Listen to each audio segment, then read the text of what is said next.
Hello guys, I'm Futureal. I stream 5 days a week over on twitch.tv/Futureal.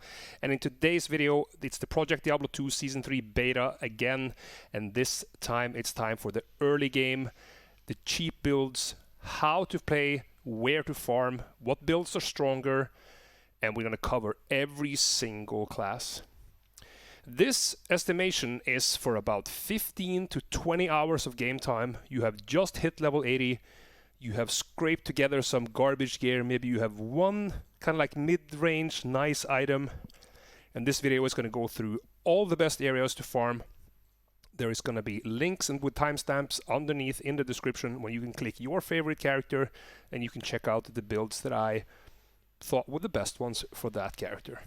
If you enjoy this type of video, please click all the buttons and be on the lookout for more videos to come out on my channel in the days and weeks to come. There's going to be a lot more content from Season 3 when it goes live. Until the next time, take care, and I will see you then. But okay, we're going to test this Day 2 Sorceress. We have chosen to go with the Blizzard build. So we have Blizzard with synergies and Cold Mastery. We have 1 point in Warmth, 1 point in Teleport, and we have put down extra points in Static Field because we don't have that many plus skills.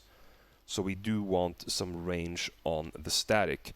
The gear is a Nightmare quality Insight. This is a Partisan. We have 2 crafteds, so basically a crafted safety armor, crafted safety helm. We have a string of ears. We have a crafted blood gloves and crafted blood boots. Character is running Spirit, a Viper Magi, Mage Fist, 2 rare rings with some resistance, 1 with FCR. We have a crafted FCR belt with some res. We have Lore, 1 Sorceress, Fire Res Amulet. We have Rhyme, and we have double res boots over here. The inventory is random charms that you would probably have kept on your journey to this level. Nothing extraordinary here. Just some strength and some life and mana and res. Nothing really crazy in the inventory either. So the first area we're going to test is, in my opinion, the area you should test as your character. If you can farm the Secret Cow level, you are good. You can't continue from there into anything else. So basically what we want to do is we just want to see if we can farm cows. It's obviously not going to be pretty, but we can farm this. If you can farm here, you can get your high runes. And oh, those were even that was even a champion pack or an elite pack. And this is working, right? So we are almost getting slapped. So we are level 80, and we are running 47% block right now, because this is going to mimic a hardcore build, and we're running the Rhyme Shield. So it's obvious that you can farm cows at level 80 with this build. I think we can see that, and the Mercenary can still also deal with a few things here, although this is, of course, Holy Freeze, not the most desirable monster to face. This is on Hell, Zix. This is Hell cows.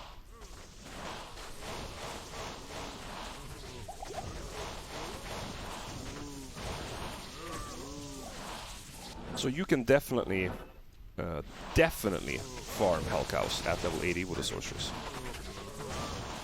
I would recommend being Cold, going Blizzard, or Ice Barrage, or whatever you prefer. But the extra slow is very, very nice for safety. And yeah, this is obviously, as I mentioned, it's not going to be pretty. But on day 2, you're not looking for pretty. You're looking to start finding good base items, some high runes, those kinds of things. The mediocre, the mid-range uniques.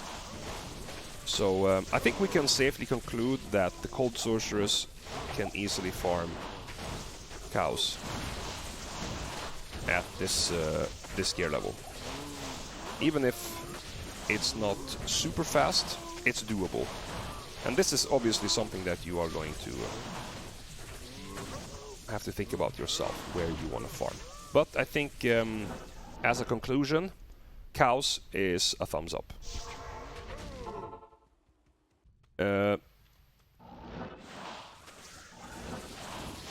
Okay, so let's see how this build fares against Andariel. Oh, there she is.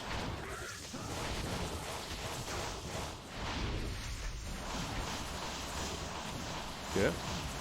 Mercenary is holding his own. Give him some health. Give myself some mana. Okay. This build can easily do Andariel.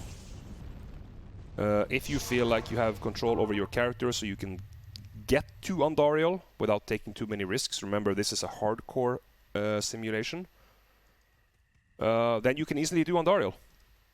No problem.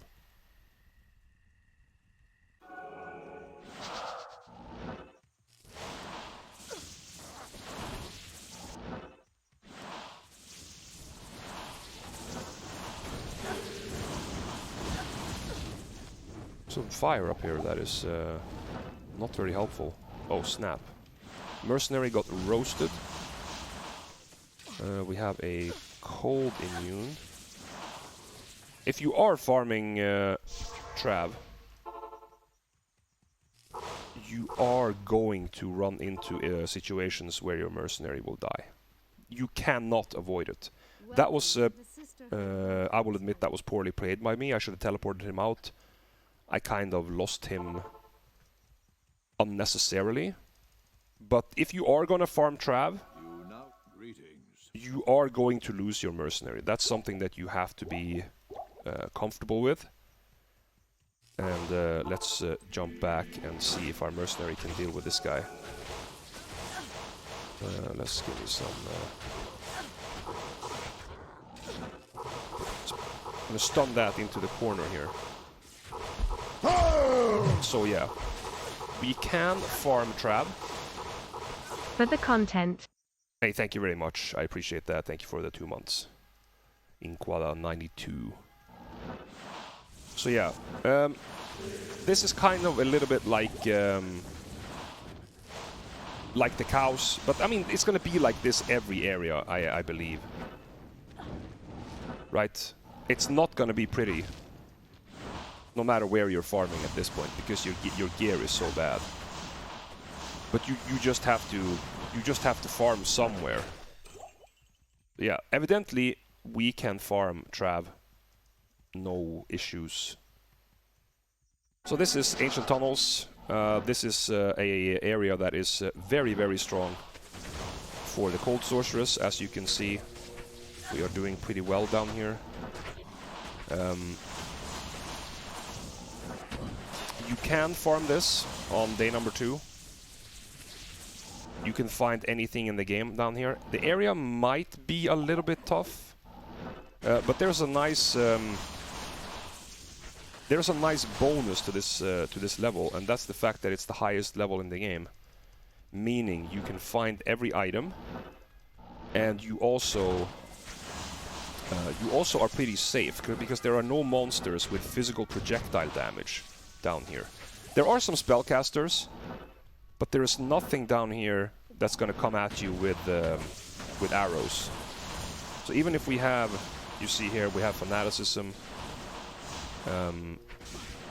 The mercenary holds them up for a little bit, and you make short work of it. And we have found some stuff that we might be able to upgrade our gear.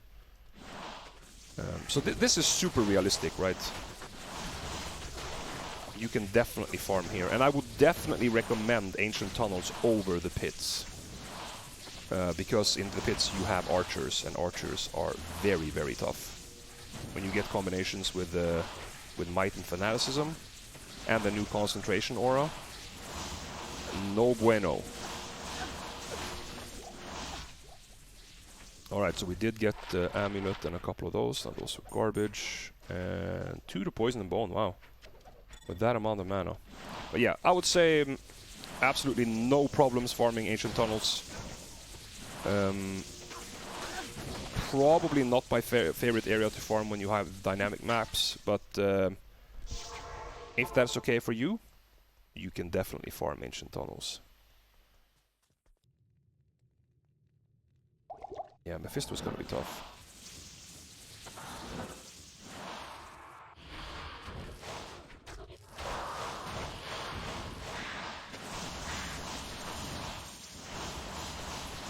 With this level of gear,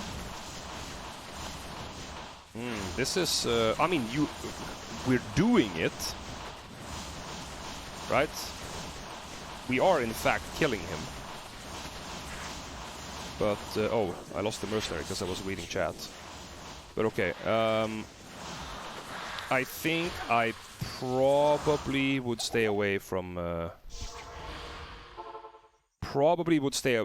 Mephisto on this,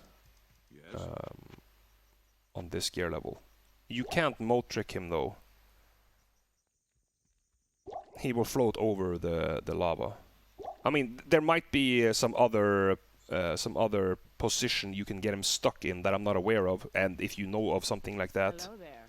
What can I do for you? by all means, you can farm Mephisto. But with the knowledge that I have now, I don't think I would recommend farming Mephisto unless you know some special trick to killing him in PD2. It takes too long, it's too risky. I would rather go for other areas. He does, however, have the chance to drop very, very nice stuff. Alright, we're gonna test Chaos Sanctuary. This is probably the toughest area you can look into, but also probably the most rewarding one. So the deal here is you want to kill whatever you can kill, and you want to skip cold immunes if you are getting overwhelmed by them. So yeah, you do a lot of damage in here, but this area is still tough. And there can be, you see these casters, all these casters are cold immune. Oh, how can I mercenary? Nightmare quality weapon with insight.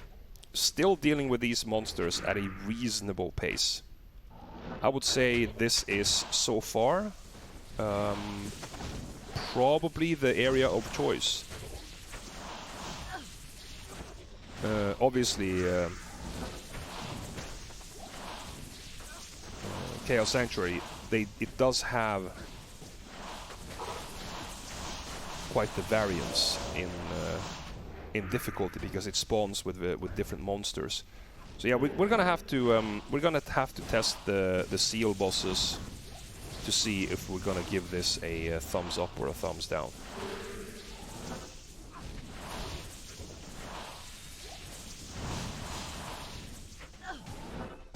So slap this guy over here. All right.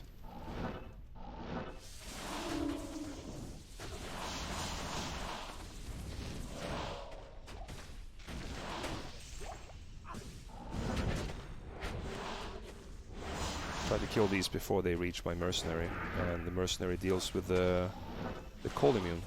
Oh, come on! There we go.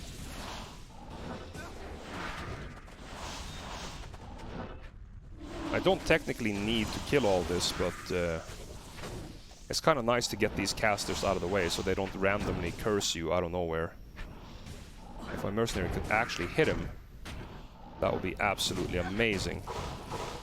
To stun him a bit with telekinesis.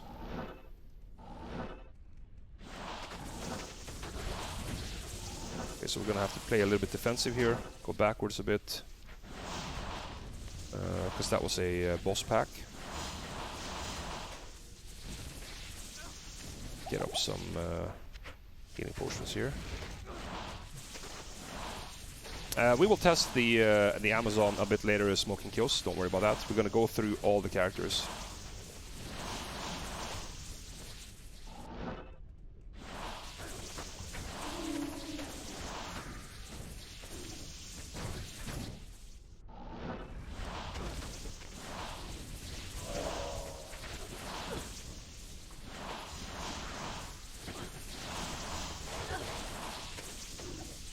So I do think that... oh, hang on. Clowning up here.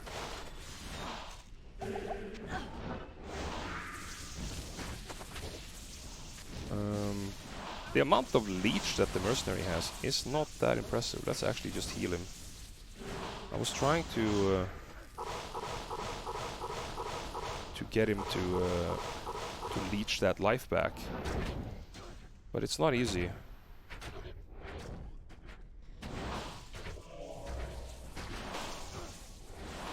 Oh, we have some might aura spawning on the pack here. Not very difficult though. This pack is more like a glass cannon, or just glass. They don't really do that much damage. They're just very annoying with the whole mana drain situation. Okay, so let's we're gonna go for Infector here.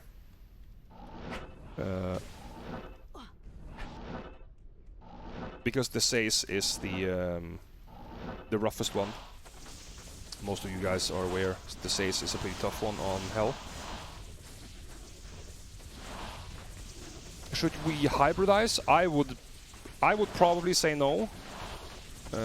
Because it's better to have one strong skill tree and skip whatever you can't kill than have two crappy skill trees and struggle against everything.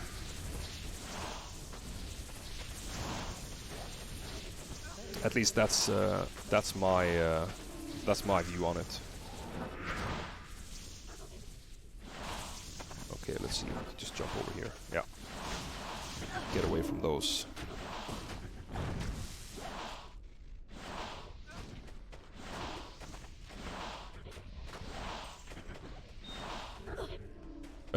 I don't think those Nova builds, so either Frost Nova or regular Nova, is particularly good to play early game.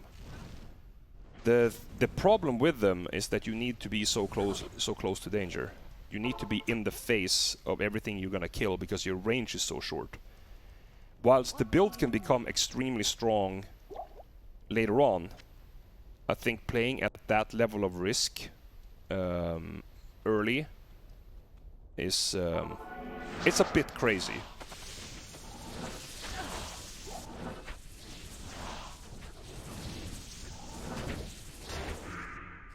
Okay, so we're gonna go with that one. Come on, kill the Oblivion Knight.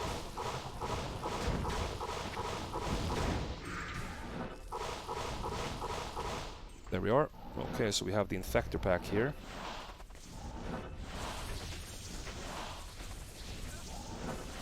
So we can make short work of Infector.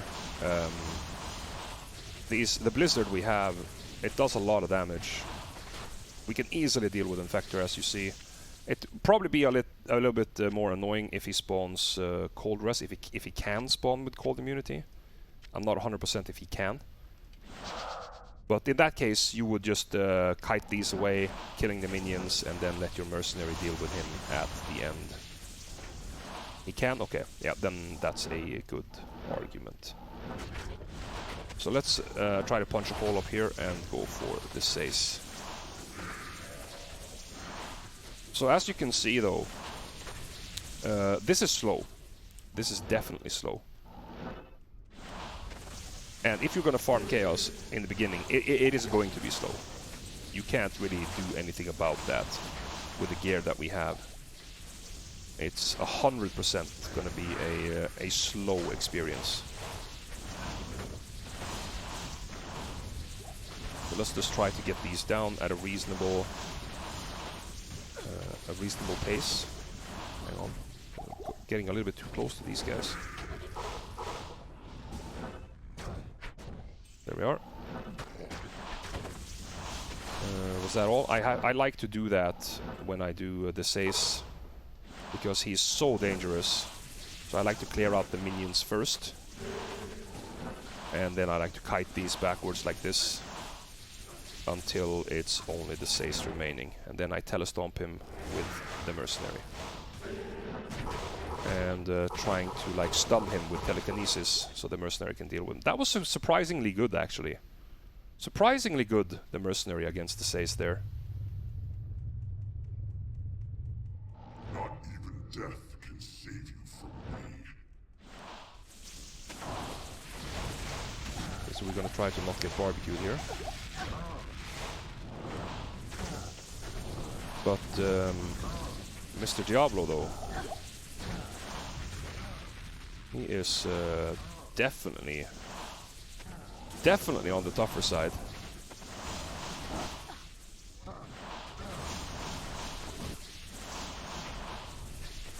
So I'm not really sure if this is worth. But can you do it? 100%. 100% you can do this. And I think even if you choose, I think maybe getting a lower resist wand would take this from very tough right now to manageable. So even if this is tough, even if this is slow, you are killing Diablo. He can drop almost every item in the game. Up to treasure class 84, he can drop everything. So yeah, you are doing it. Don't worry about amp damage. It's all about lower resist. So yeah, you can do that. You can definitely farm chaos with this character. It's obviously going to be slow.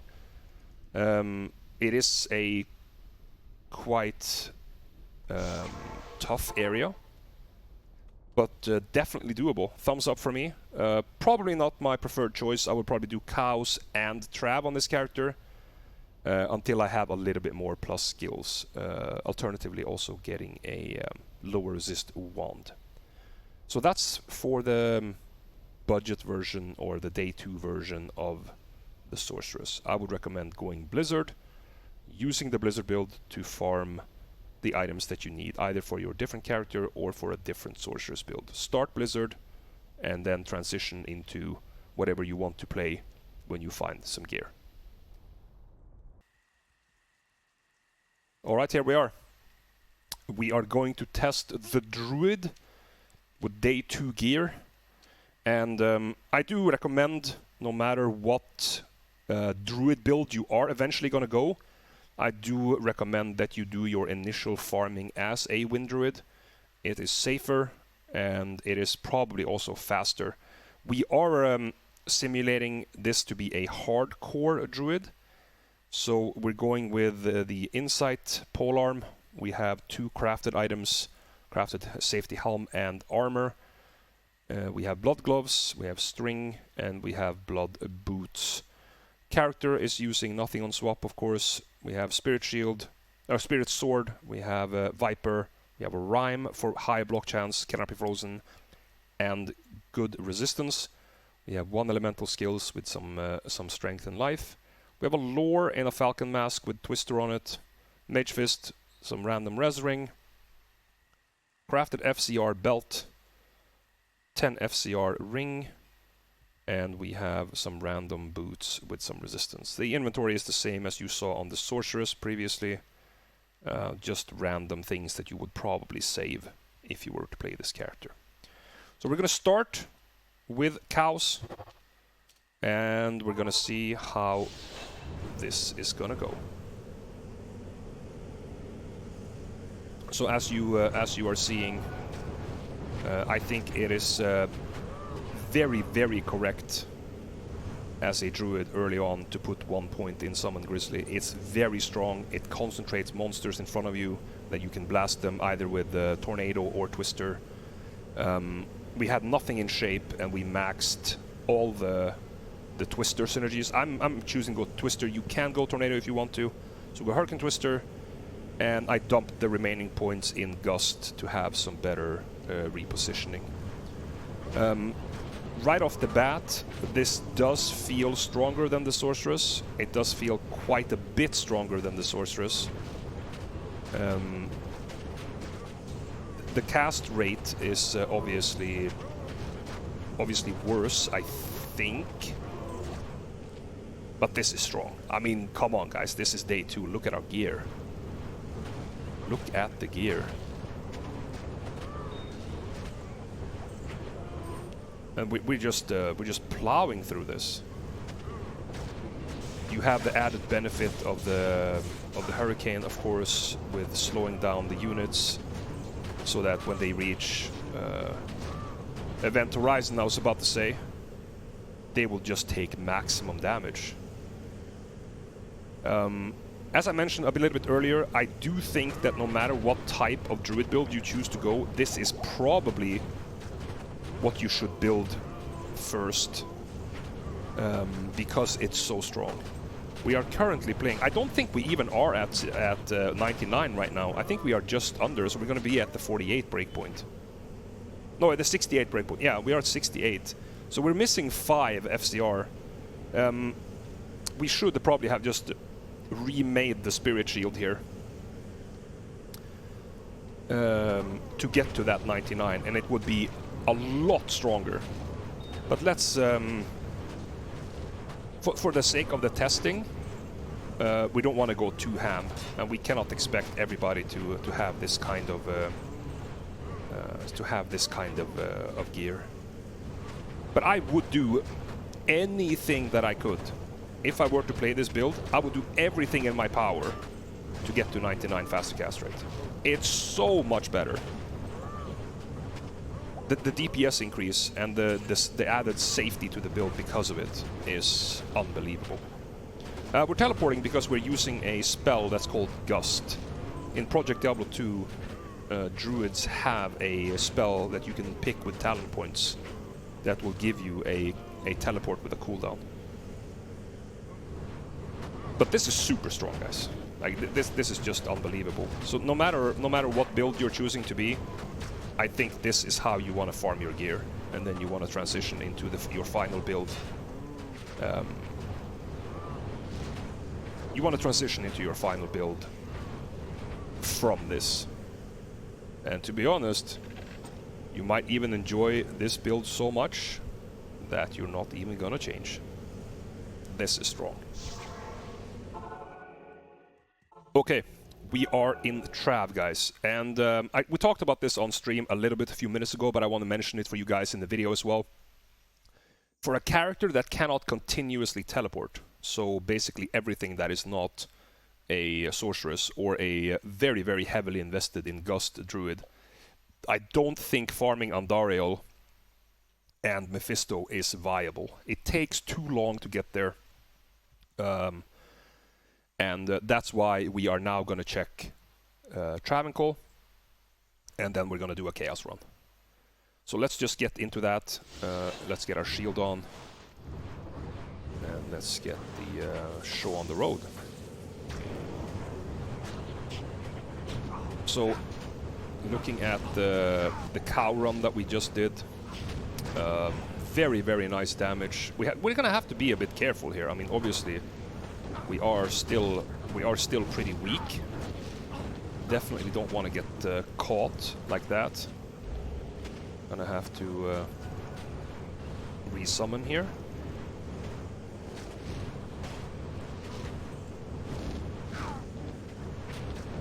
All right, I think we have dealt with the worst. Put that one back.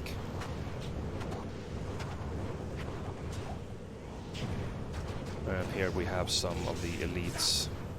Lightning Enchanted, not our favorite, but with the mercenary and with the bear, this is simple, very simple. Oh, there you have a nice armor that you can actually make a rune word in for your mercenary, like a stone or something. If you were to get some of that early on.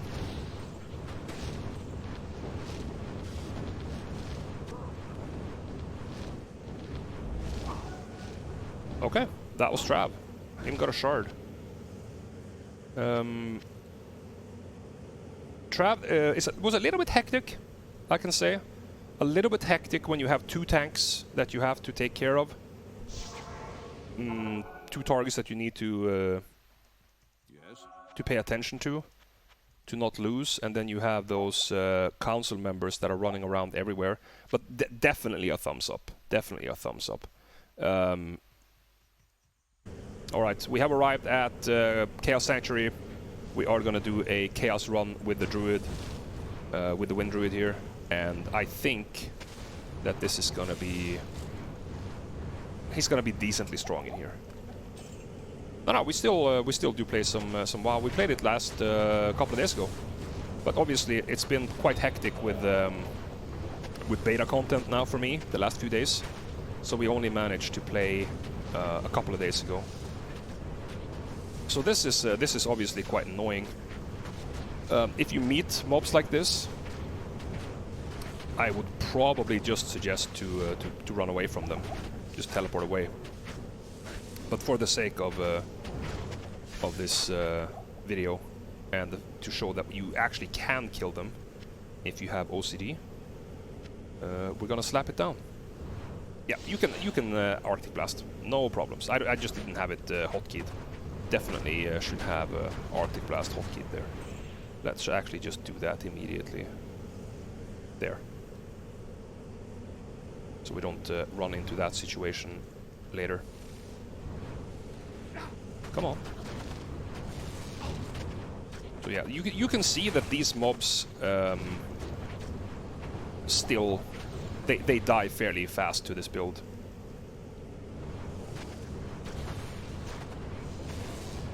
I don't have any problems with this. Like, if this was what I had to do to start playing this season, I would be happy with that. Where's that small rejuve going? Let's just eat that immediately.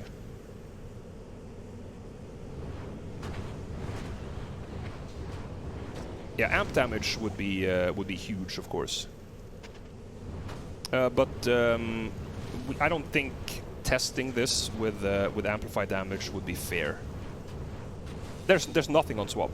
Absolutely nothing on swap.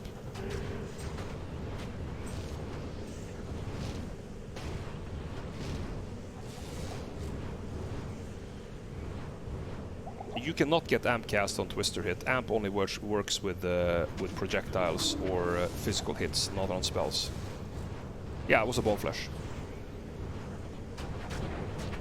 Yeah, but you can't... like, would you consistently have a Lawbringer on day 2? No, I don't think so. So I didn't want to test with that, because I think it's unfair to the people that are not lucky enough to be able to make that. I don't think you can make wands with amp damage, only lower res. I don't think amp exists. Unfortunately, this guy got pushed out of the... probably gonna have to try to pull this guy over here. Yeah, here he comes.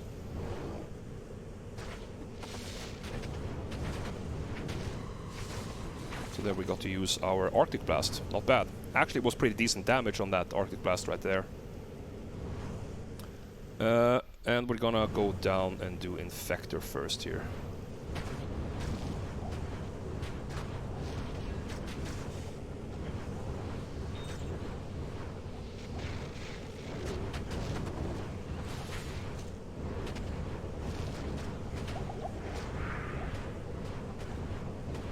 So yeah, I think that this build is very, very strong. Even if this is obviously slow, but we're also simulating a day 2 hardcore build here. And if you have checked out the gear at the start of the video, this is very, very strong. I'm very surprised of the strength of this character. Very surprised. The bear is getting a little bit barbecued, but that's fine.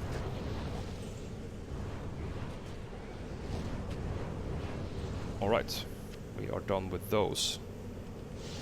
Do we have any mana potions?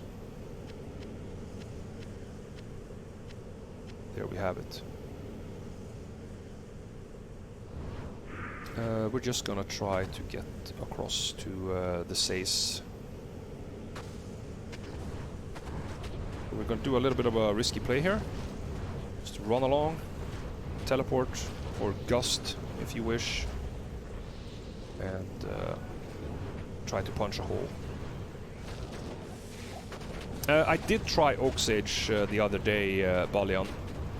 In my opinion, it's AoE, not AoE, it's AI is still kind of like breaking the whole point of it. As far as I could see, Oak Sage is still only really good in groups. In single play or in solo play, it does die a lot.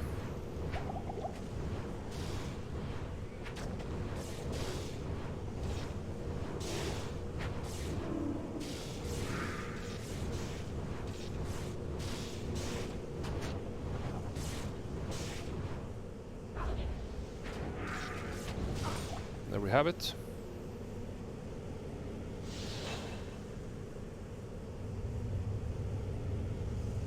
How's our fire res? Not amazing. I think this this boss fight might be quite rough.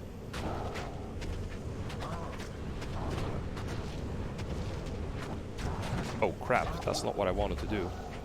I wanted to resummon the bear.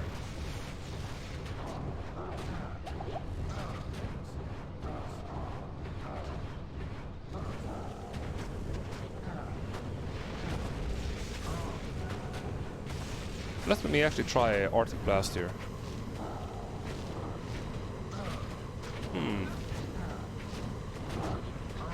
Arctic Blast might possibly be higher damage on single target. Is it?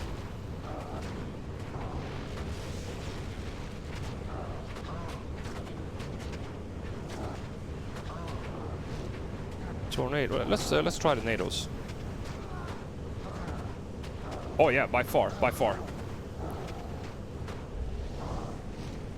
By far better DPS. Let me that was my bad. I should have remembered. Obviously I didn't. A tornado was a lot better. So let's just slap him down. That was my clown up there.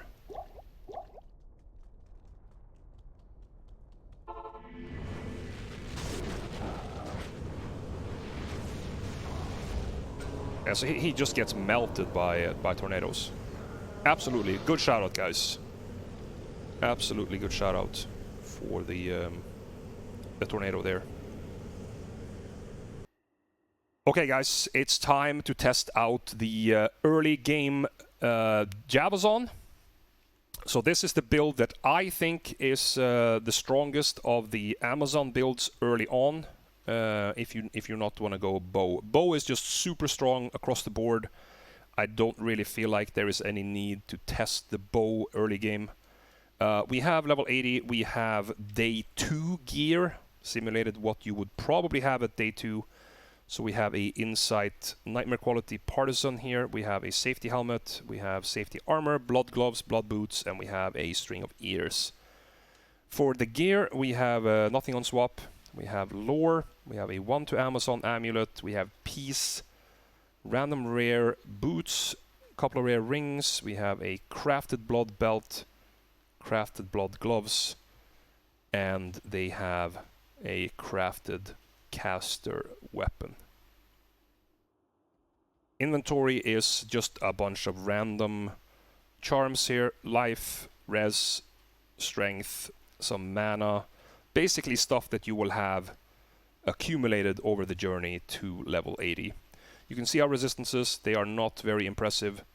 We do have 50% chance to block because we are simulating a hardcore environment. So we're going to start, as we did with the 2 other tests, with the cow level.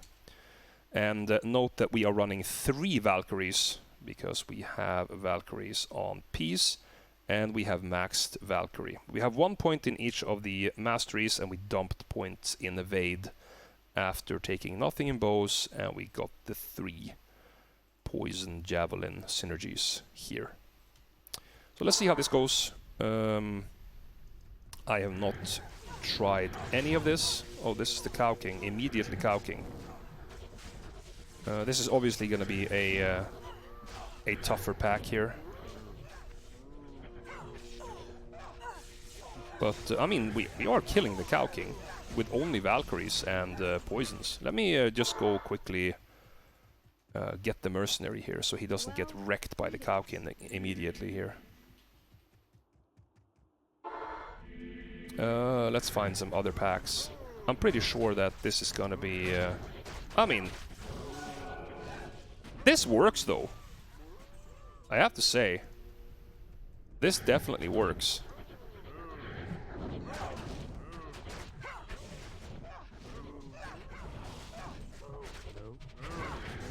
But you're not gonna have Bramble on day 2, Arlon. That's kind of the point. We're simulating a day 2 gear level, and where should you be farming. So cows is definitely an option. And this definitely works. Let me try the where is it? Let me try the poison javelin real quick.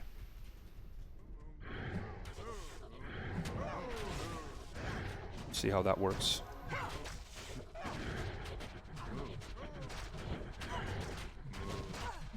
Poison javelin is considerably worse, it seems.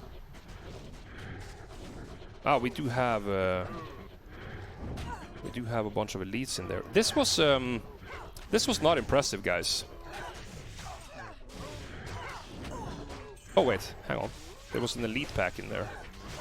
Well, maybe it's not that bad. But this is gonna be quite tough. Let me just say that right up front. This is gonna be quite tough on your mercenary because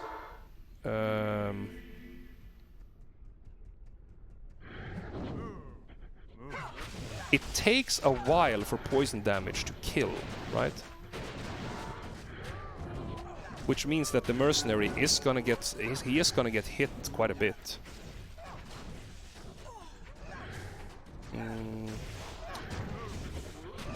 No, I think it's going to be fine. It's just that you need to practice a little bit. You need to just practice a little bit on how much you can pull. Be careful to not overpull, but this works. This works, no question about it.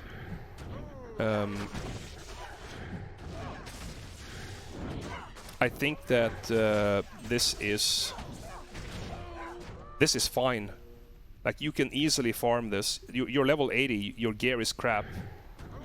I think that this is solid for day 2. Obviously, this is not Wind Druid speed. I think it kind of feels like the same speed as the Sorceress, besides the fact that we have teleport. It feels pretty equal to Sorceress right now, with the kill speed we have here. You're gonna have to be a bit careful to not pull too much.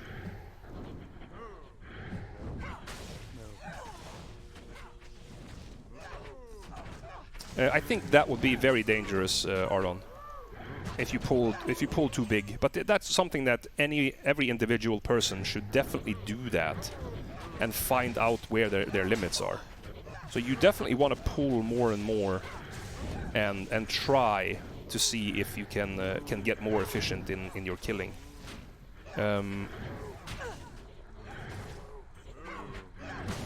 You could do that. You could do that. You could go with the Act 1 mercenary. I think though there is a problem with the skipping out on the damage reduction. Because, as I said, and I have stressed this many times. Hang on, RVL. This is a hardcore build. We are simulating a hardcore build here.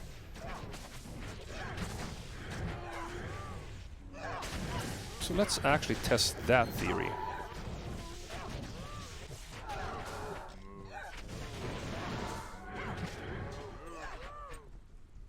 Yeah, but you have to remember, Ardon, I don't have teleport. I can't reposition these. So if I pull too much, these are going to stand in Narnia fighting a cow on their own, while I am getting zero in by all of these. So that's going to be it's going to be dangerous. But I mean, this is not bad at all. This is better than I anticipated. So definitely Definitely Cows has a thumbs up from me with the early game Jabazon choosing to go poison. This is working just fine. Yes, this is obviously on hell. How many plus skills do we have? We have 6. No, 5. 5 plus skills. I need a key.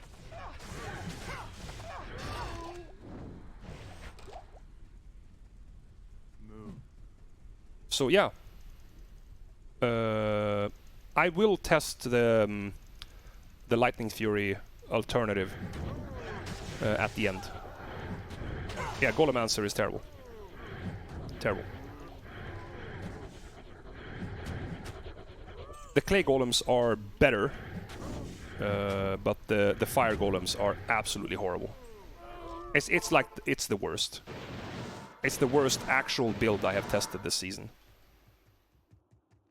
All right, let's see what we can do in Trav.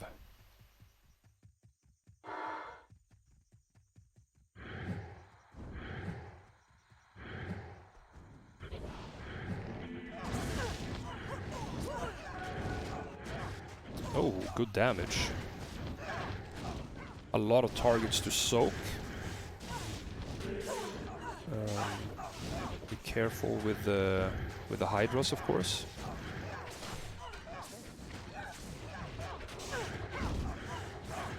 This went a lot better than I expected. That was not bad at all. That was impressive to me. But okay, we're here in Chaos after a little bit of trouble clearing the road here. Would definitely recommend you to get a teleport staff for this build. There's poison immunes in River, so if you want to end up doing Chaos at some point, get yourself a teleport staff. Did not very much enjoy getting your character here without having a teleport staff. That was kind of clowny of me, but still.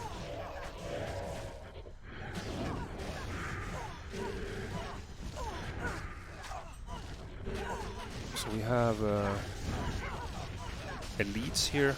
They are dying relatively quickly.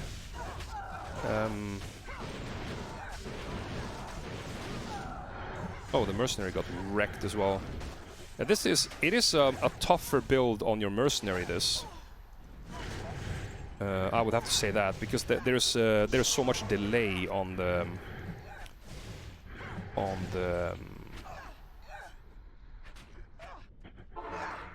killing. Yeah, but that's gonna happen, right? You can't expect to go through the game and never run into amp damage. The mercenary is going to get slapped sometimes. It's just the way it is, especially when you have low gear. So just try to put your Valkyries up front. They're very, very helpful at holding up the mobs so that they stand in your poison clouds.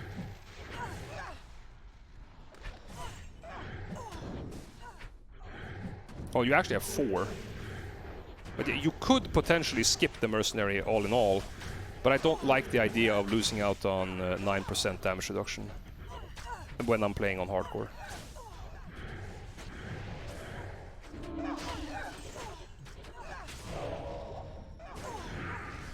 But I guess it's up to whomever is playing the build themselves, right? Let's actually not go over there. Let's do a quick jump back here. Try to stick to this side. No need to pull everything on the other side. We just want to get to. I agree. I agree. Chaos looks to be tough. Actually, I think we're gonna call this build right here. I don't need to see anything more. Chaos is too tough for this build in the way it is right now. So yeah, build is the same.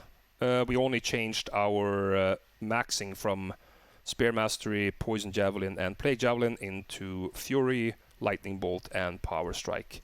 We have nothing in Bow, and we have the same in Passive and Magic. One in each of the Masteries, Max Valkyrie, and one in Dodge, and dump your points in Evade for attack speed. So let's see how this goes. We also have, of course, the same gear with Peace, so we are allowed 3 Valkyries. So yeah, let's check out the cow level. And see if we can meet some packs here.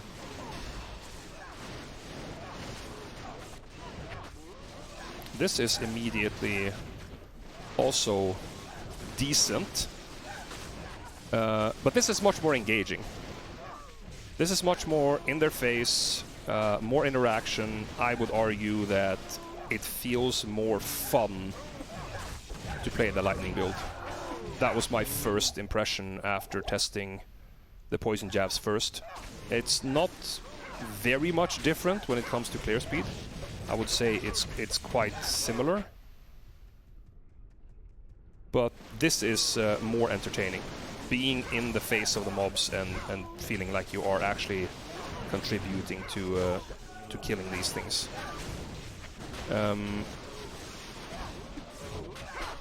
We cannot go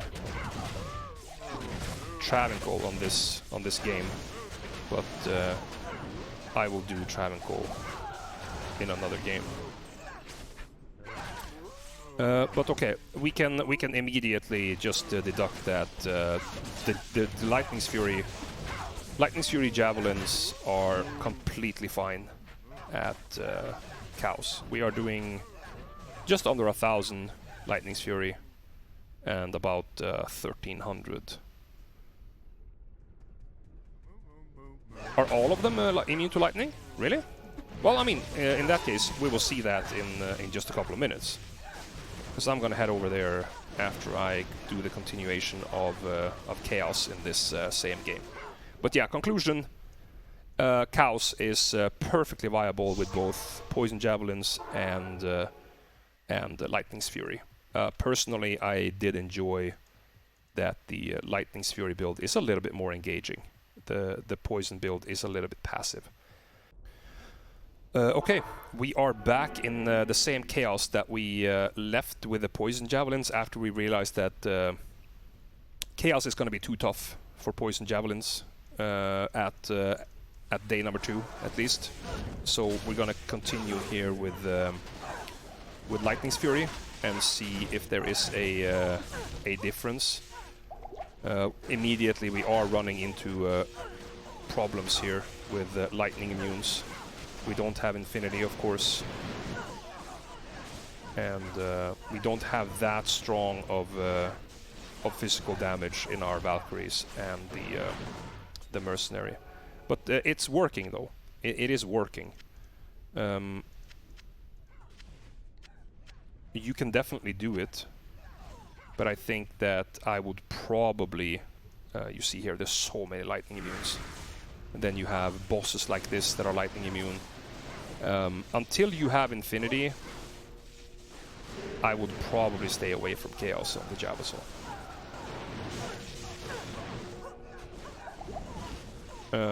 It's a little bit too much of a struggle for what you're getting.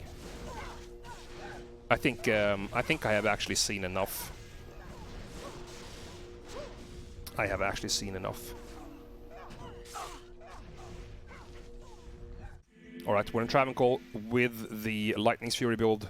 I think this is going to be Struggle Boss, but we're still going to test for the sake of the integrity of the entire walkthrough of the characters here. Trying to figure out where most builds should be farming. And there's a lot of them. Oh, hang on, I don't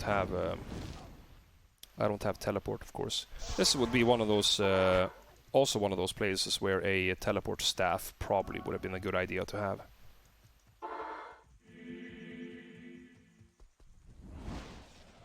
Why aren't they coming out? Hello? Here we go. Don't get wrecked.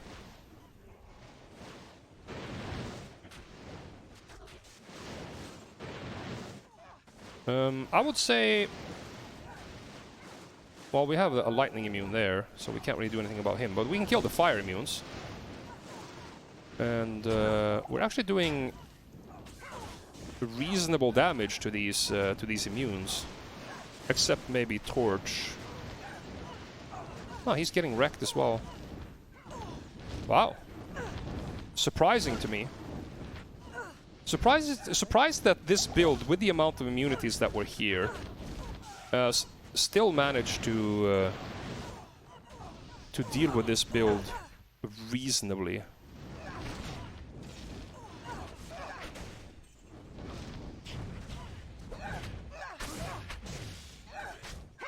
Let's get rid of this zealot so I can actually have a safe corner here. Yeah, there we are.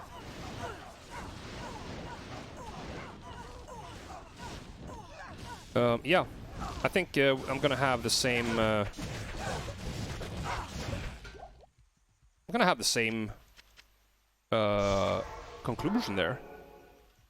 So we have just tested cow level, Travancore, and Chaos on both the Poison and the Lightning Fury Javelin Amazon, and the conclusion is exactly the same. Both builds are fine in cows. Personally, I felt like the Lightning build was a bit more fun to play, a bit more direct. And they're both surprisingly good at Travancore. And I think the reason for it is the fact that we have invested max points in the Valkyrie. The Valkyries were surprisingly strong combined with the Peace Rune Word. So yeah, if your play is the Amazon and you want to go Javelins, you can go Poison or you can go Lightning. You're going to be fine for cows, you're going to be fine for Trav. I would personally stay away from Chaos. I would personally stay away from the pits. And remember, we are talking hardcore here, guys. This is a hardcore simulation. Okay, so we're going to test the early game throw barb. We have the same mercenary as on every other build. Blood, gloves, belt, boots crafted, safety armor, helm, and a nightmare quality non-F partisan insight. Our gear is nothing on swap. This would definitely have Warcry spears in it if this was on live. We have 2 crafted, so this is a blood craft. That is a hit power craft. We have safety helm craft. We have a Lionheart. We have a 1 barb. We have some res rings here. We have a random string. And we have some rare boots with some res and blood fist. And then the inventory is literally just charms with stuff that you are likely to have kept on your way through normal nightmare and hell. So let's check out how this goes.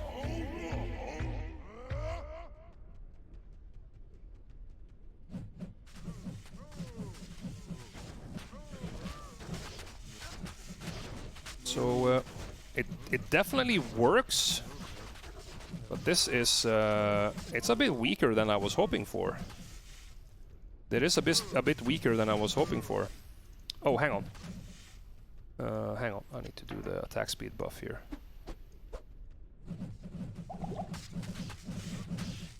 So without having amplified damage, and without having life mana steal, this is not very impressive.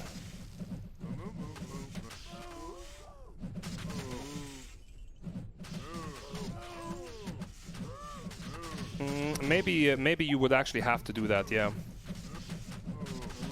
Maybe you would actually have to use Act 5. Let's try with the Act 5. I think a bigger problem is that I actually don't have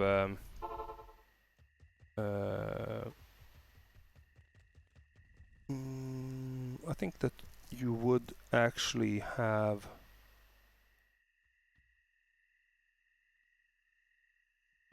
Yeah, I think you are forced.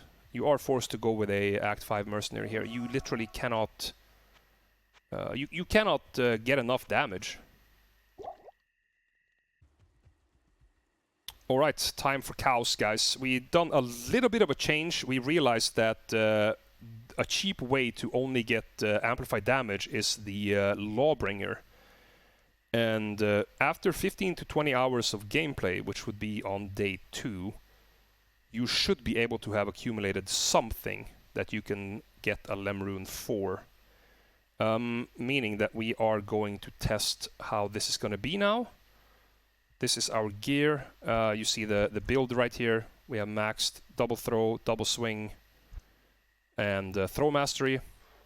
We have 2 points in natural res.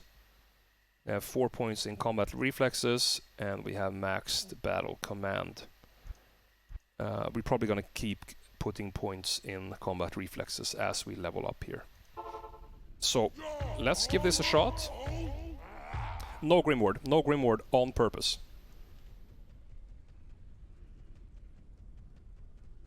This is the closed beta. Okay, Mercenary, you have to get over here.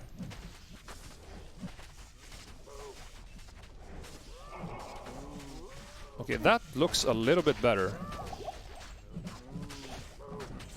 Yeah, I did forget the IS buff, but I don't think I have switched. I don't think I have switched weapons. So I think that's still fine. But we are absolutely suffering from not having mana leech here. But this is perfectly doable. But the thing is, I don't want the cows to come running after me, right? I don't want the mercenary to be untargetable, right? And to be fair, to be absolutely fair, looking at this, there's 100% chance that I'm taking the blood belt, and my mercenary gets the string of ears. If I find string of ears, because I'm not gonna get hit. He's gonna get hit, and he has to stay alive. He has to leech. There's no way I'm prioritizing string of ears on myself over the mercenary in a situation like this. I mean, I can show pits, but you shouldn't play pits. Pits is a bad area.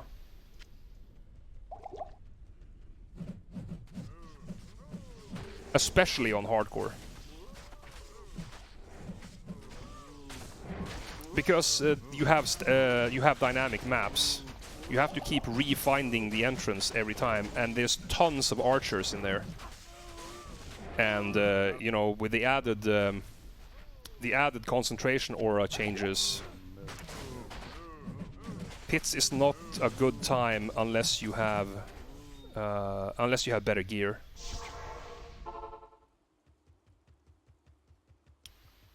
So the cows are now well doable. I mean, it's obviously not going to be the fastest on day number 2, but we don't expect that either. Let me get some more potions here. Yeah, I know, right? It's scary. I understand. Yeah, I think possibly Trav might be better, but we will see. I don't know if this mercenary can actually stay alive in Trav. Well, he couldn't stay alive here. It was too big of a. This is too big of a pool. And did he actually activate his might aura?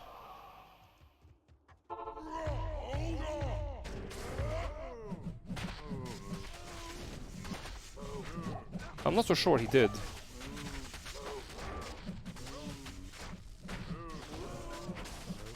I can't see the aura. I need mana.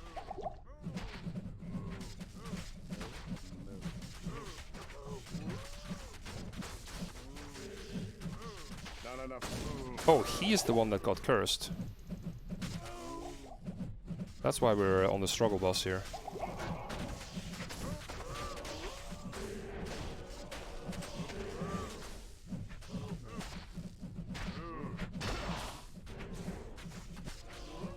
Alright, let's... Yeah,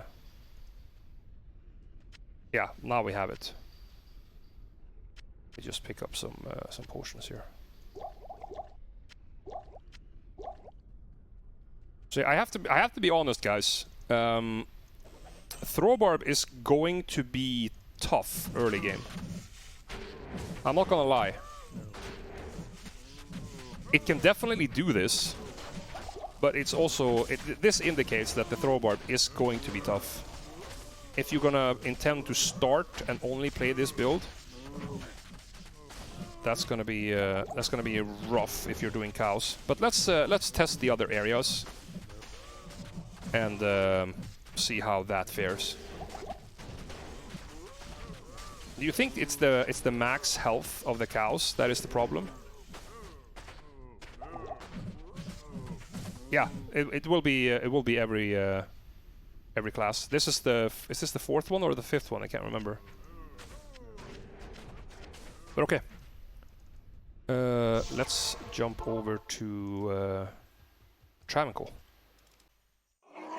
Alright, we're in Trav. We're gonna see how the Throwbarb fares with the Council. And we have some fanaticism over here. Very, very hard, of course, to control my mercenary. But, yeah, as you can see, I might need to figure out a different method to do this. Because this is gonna be cursed every time, right?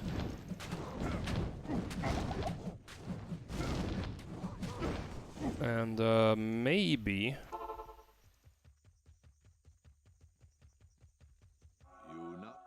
Maybe we should try something different. But I think they're gonna have fanaticism a lot of the time, right?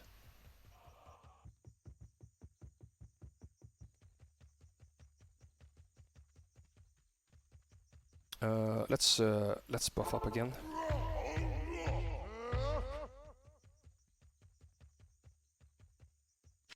Yeah, I mean, I don't mind the stronghold now.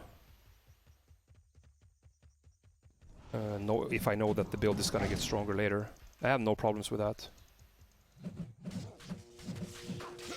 So I mean, this still does good damage though. The only problem is here that the mercenary is gonna be so susceptible to fire damage. It might be worth to actually corrupt these items, either the headpiece or the armor, and put a socket on one of them and put a Ral rune in, to make sure that the mercenary is fire capped. We're not going to do that. We're going to do one more run in Trav, because I want to see if we were just unlucky with getting fanaticism there, or there is a monster that's going to be fanaticism every time. Because that's going to be a struggle boss for sure. I don't think there is going to be. I can't remember anything like that to be in Trav. And of course, when I don't have teleport, my mercenary is also kind of derpy. So here we go.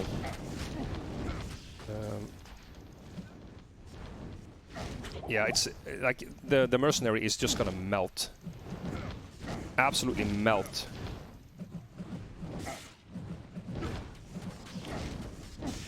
So far, I'd probably...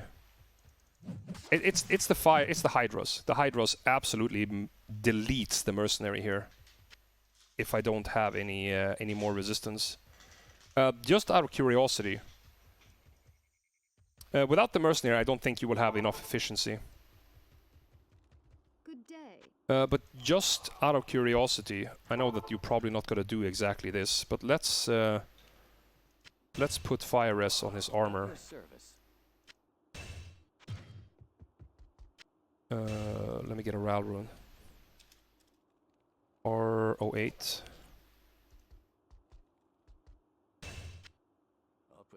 Alright, so he has a lot more fire res now. I don't think this still is gonna be enough.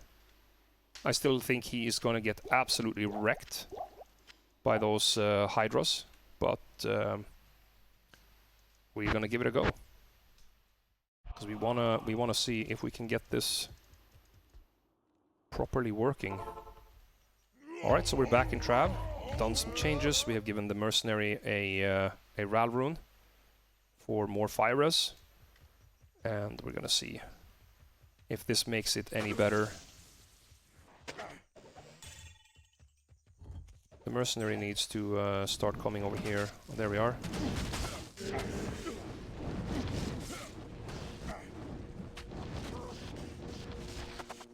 Oh, this actually is better.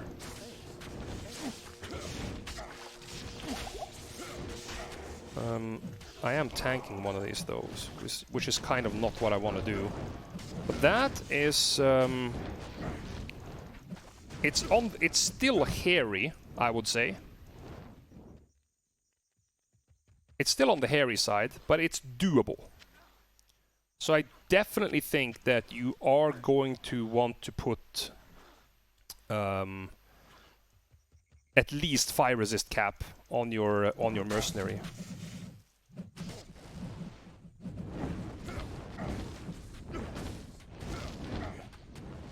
Yeah, because he's still, when he gets in here now, he's still taking a beating. Yeah, he's still getting hit quite hard. Exactly, Vap. Exactly. You are going through your rejuves very fast. If you have to spend 2 rejuves on every run to keep him alive, it's gonna be a bad time. I think that for specifically Trav, I think we want to be a little bit stronger. I don't think Trav is a good time with this kind of gear level on day 2. Yes.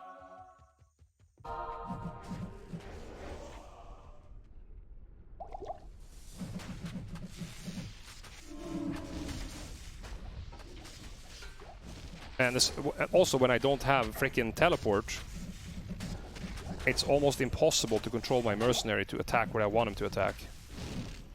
We're doing Lionheart here, Schlitz. No, I'm not gonna start with a Magic Find build. That is not how I like doing things.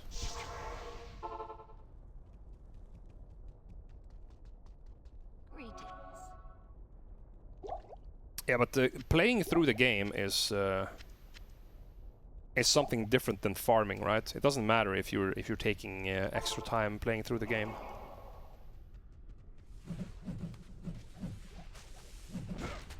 Well, let's see if we can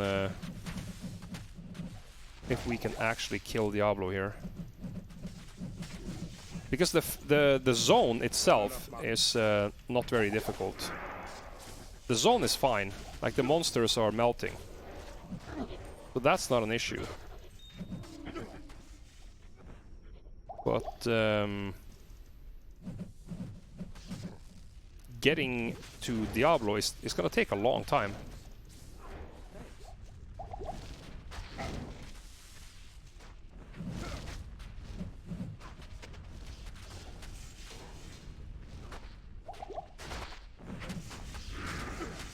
Oh, we have lost battle orders. Good to see you. Hey, Graz Reborn. Feels good, man. What do you need?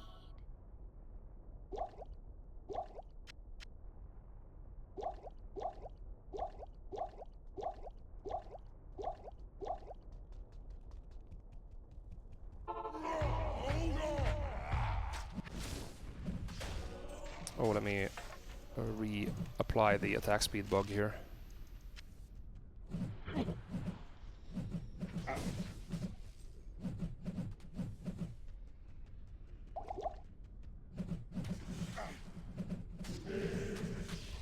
Not being able to control your mercenary in this place right here is absolutely terrible. Absolutely horrendous, I have to say. I don't think Chaos is gonna be the one for this character. Because I'm absolutely dependent on my mercenary to give me amplify damage right now. I'm sure that I could do Chaos as soon as I get a Lacerator.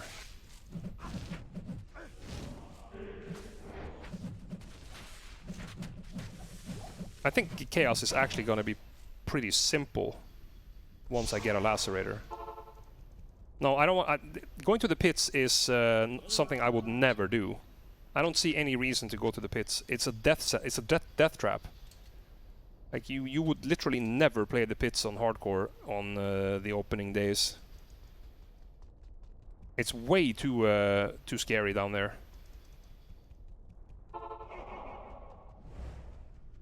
Oh, let's do a rebuff.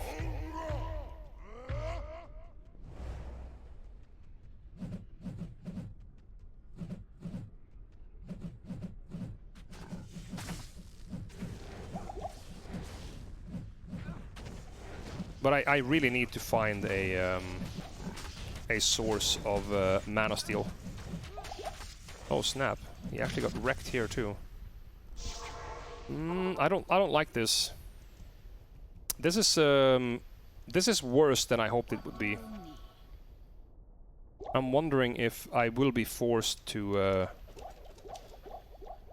find a different spot to farm. Yeah. And what would that be in that case?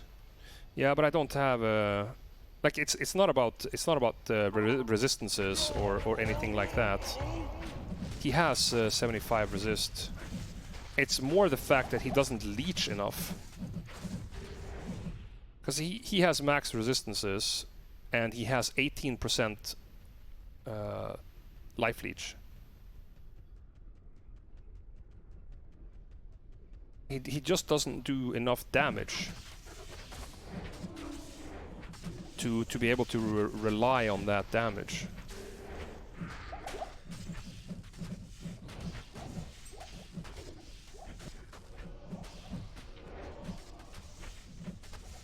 But that being said, we are still going to finish this. But as I'm seeing it now, Barb is going to be a struggle boss. Or at least Throw Barb is gonna be a struggle boss.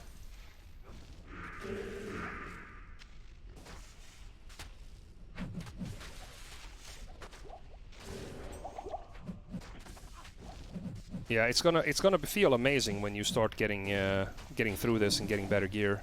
And like finding the Lacerator is gonna be amazeballs. It's gonna be so huge. Oh crap, I didn't pay attention.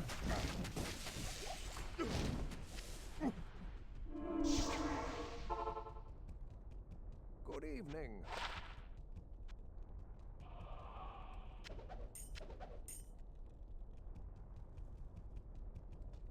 You saw the Lacerator for an Ohm rune. Wow, that is sick. Spawn one and see the difference? I can do that when we're done with the test. Yeah, I mean, constant amplify damage. Of course, that's good. And also, the Lacerator has pretty high damage. It has 200 and what? 230 to 260 ED. So it's even a strong weapon in itself. Not just because it has amp damage.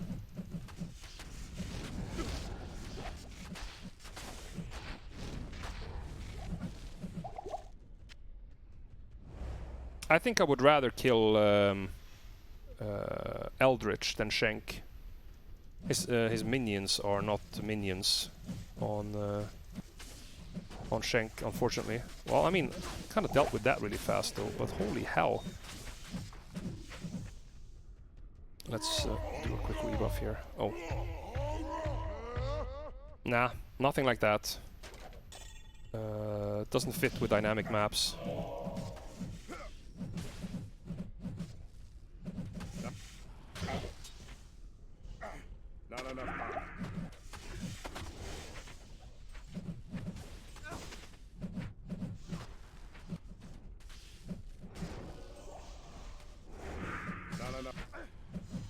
I don't think Pindle either is the way to go.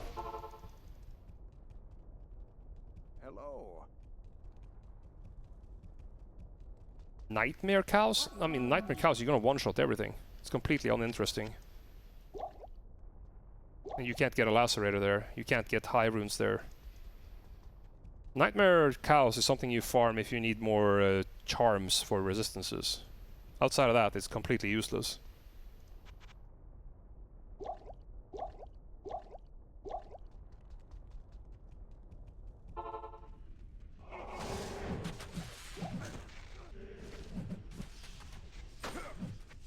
But the problem with Stony Tombs is that it's not located in the same place every time. So you have to go and look for it.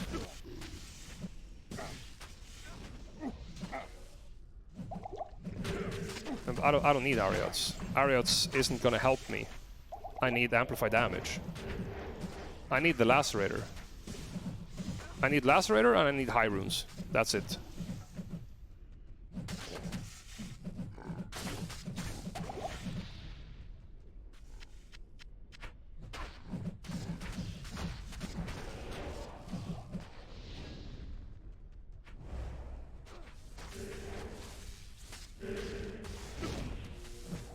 So if I have consistent amplify damage, as you can see here,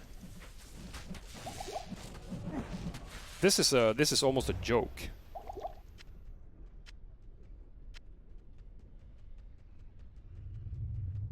Well, let's see how much damage we could potentially do to Diablo here. Okay, our Diablo damage isn't that bad. Mercenary's survivability, on the other hand, on Diablo, is quite horrible.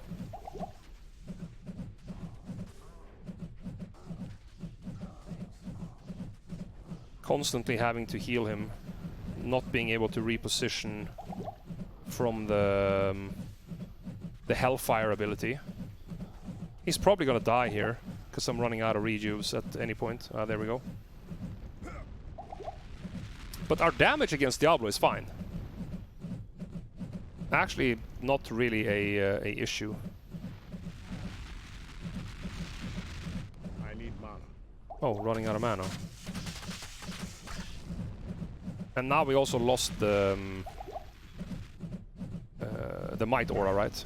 So the damage is even lower, but we're still taking him down reasonably. But yeah.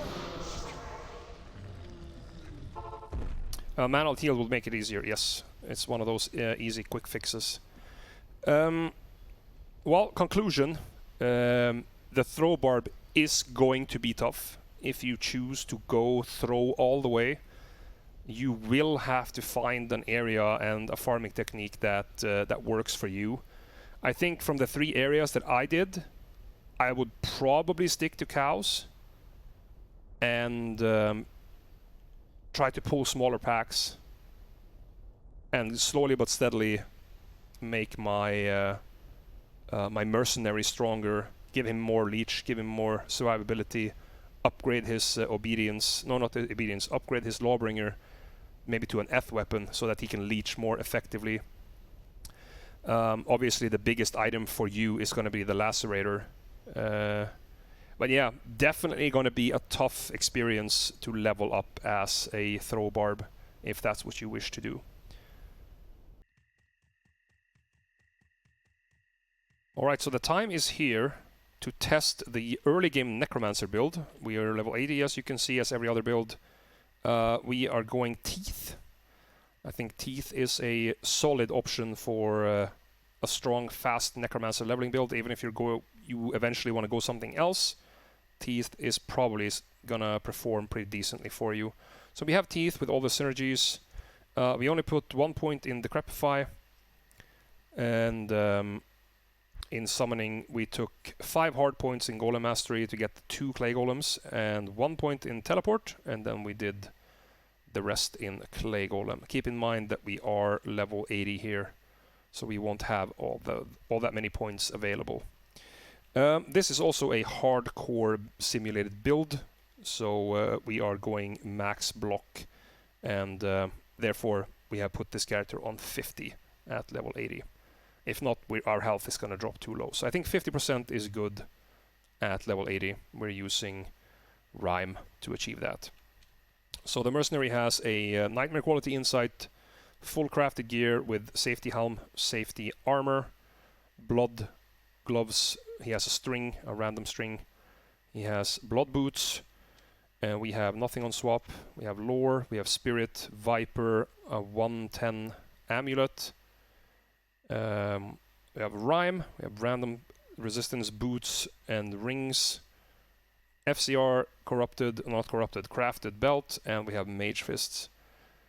With some random charms that you probably would have picked up while you are playing through the game on all 3 difficulties. So nothing spectacular, but we have made sure that we have done quite close to max on all resistances. We have the 50% DR. Yeah, you would probably do Rhyme in a Necro Shield if you found one that has benefits to you, but there is no guarantee for that. But yeah, I agree, 100%. You would do it in a Necro Shield if you find a decent one. But for a generic test, this is probably going to be fine. So we want to do that, and let's see what we can do. So we want to do decrep, and we want to do teeth. So yeah, this works. It's not amazing, of course, because we are very, very early game. But it definitely works. Sorry about that. Forgot the bone armor. Oh, we can't... I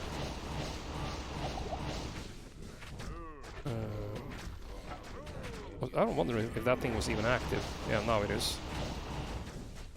So we can't curse the possessed, but this works. This works. Definitely does work. Obviously not gonna be super, super crazy fast. But pretty decent. Bone Spear could also be good. Let's test the Bone Spear.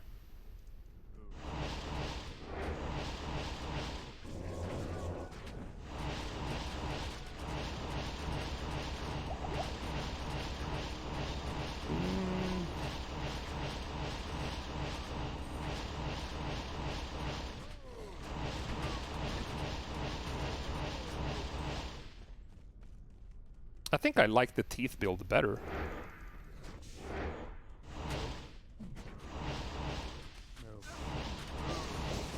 Well, I like the teeth spell better.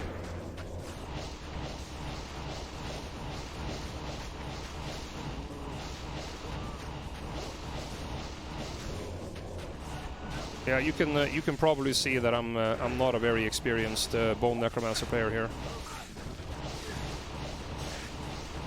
Hey Loriant, how's it going? And we also have, you know,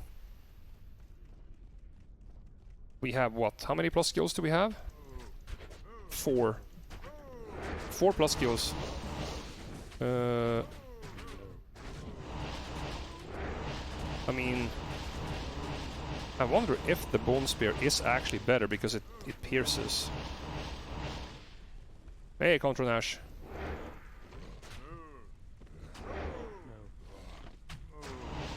But yeah, considering that, even if the teeth is a pretty cool build,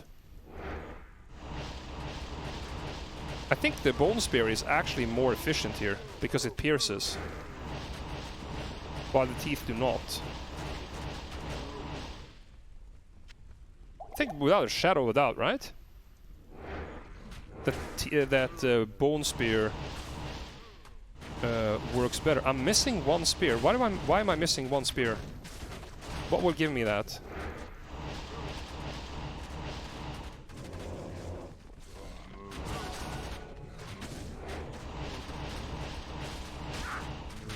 Oh, I need level 25? Okay. Okay, first of all, I didn't know that soft points actually counted for that. But I think it's pretty evident that if you want to play Necromancer, Bone Spear is going to be a better leveling spell for you. Because Bone Spear is not bad here. Bone Spear is not bad at all. I have lore.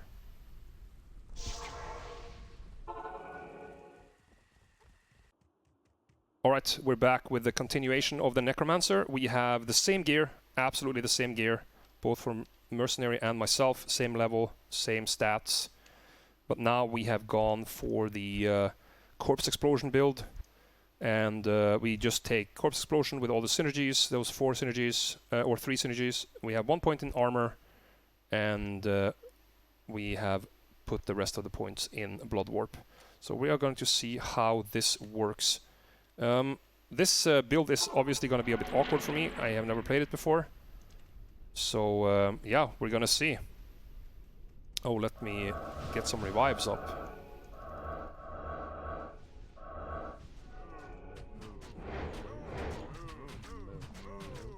Hello?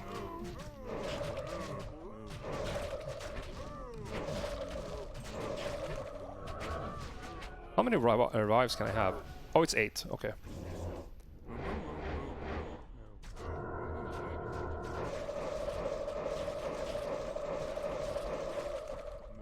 Okay. This is obviously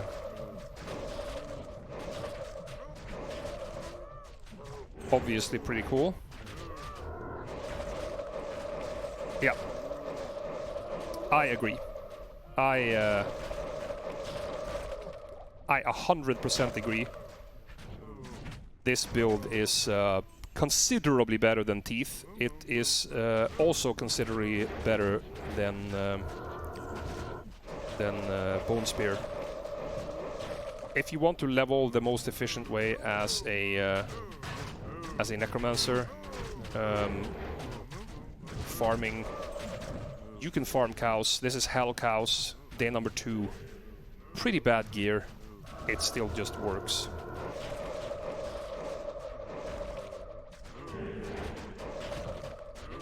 Yeah, you can do that. And, oh snap! I teleported into everything.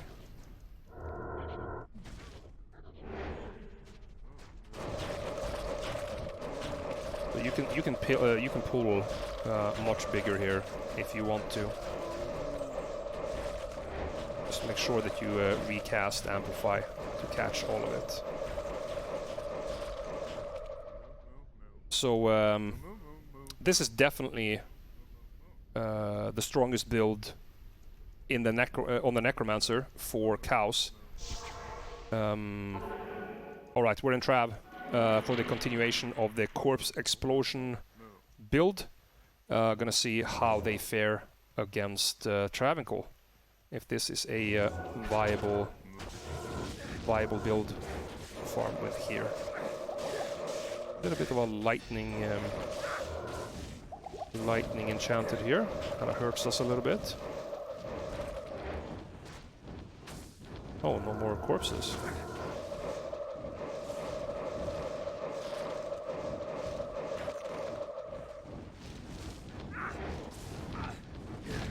Kind of on the scarier side, I would say.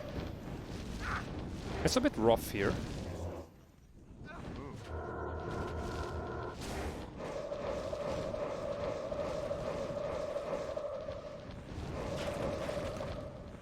But this obviously gets the job done. No problem. Still very strong.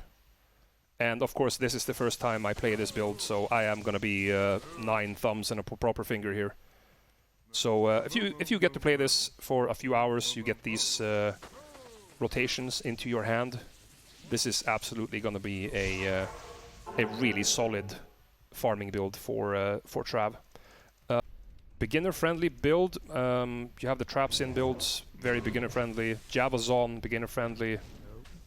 I would say Druid builds mostly are beginner friendly. Outside of that, you're starting to talk about more advanced builds, in my opinion. So obviously this is going to be rough. It's immune to fire. I didn't really make my own tier list. I'm more like, I try to show people what it's like to do tough maps and to rather think themselves how they think it is. Yeah, Corpse Explosion is 50% physical and 50% fire, but it means that you're gonna do considerably less damage, right? So I had a discussion with Dark yesterday. I didn't agree with his assessment of the Hammered-In at all. In my eyes, the Hammered-In was terrible, absolutely terrible. I wouldn't touch it with a piece of pliers, and he thought it was okay. So I guess it's people have different definitions of what's okay, and that's fine. I'm not saying that, and that's also kind of why I kind of leave out making a tier list, because if somebody is happy with struggling a little bit before they get their builds running, you know, that's a different thing. But I just thought that I will just tell you what my opinion is, try to showcase the builds as best as I can, and then from there you're gonna have to make a decision yourself if this is something that you want to play. And I'm always going to be honest. I don't have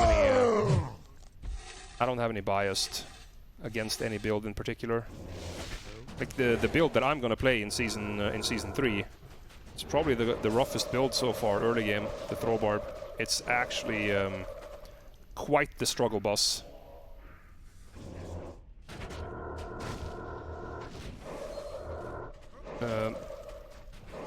Hey Octo, thank you for the gifted sub to Skadoosh. How are you doing, Skadoosh? Welcome back from work.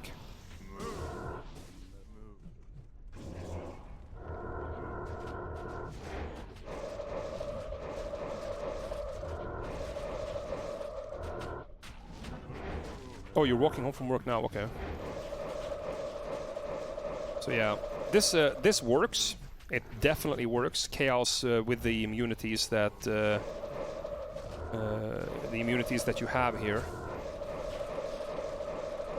is obviously a tougher area, but this definitely works.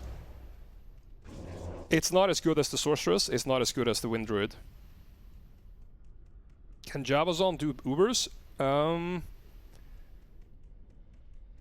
I can't say no, but I can say that I think it's unlikely.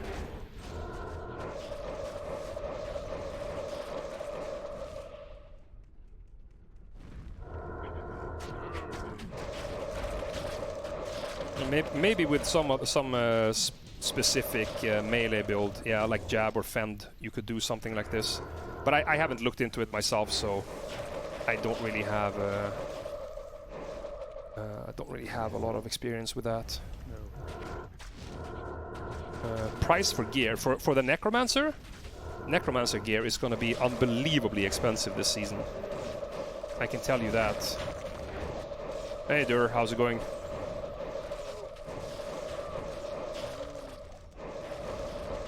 Yeah, we're basically testing early game farming strategies for all builds, or all viable builds, I should say. I didn't bother testing the Boazon because the Boazon is just great anyway. So we tested 2 of the Javazon builds, the Poison Javelin and the Lightning Fury build.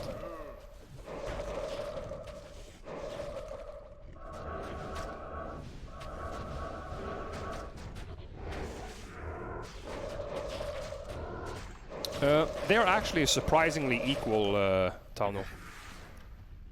I had a little bit more fun with the Lightning Fury build, but they are just as good, both of them. You probably want to stay away from Chaos, and Chaos and Travancore are both fine. Both fine places to level, or to buy, both fine places to farm with bad gear. But Chaos was struggle boss. I think you probably don't want to do Chaos on a Javazon until you have Infinity, and if you have Infinity, you would go maps anyway.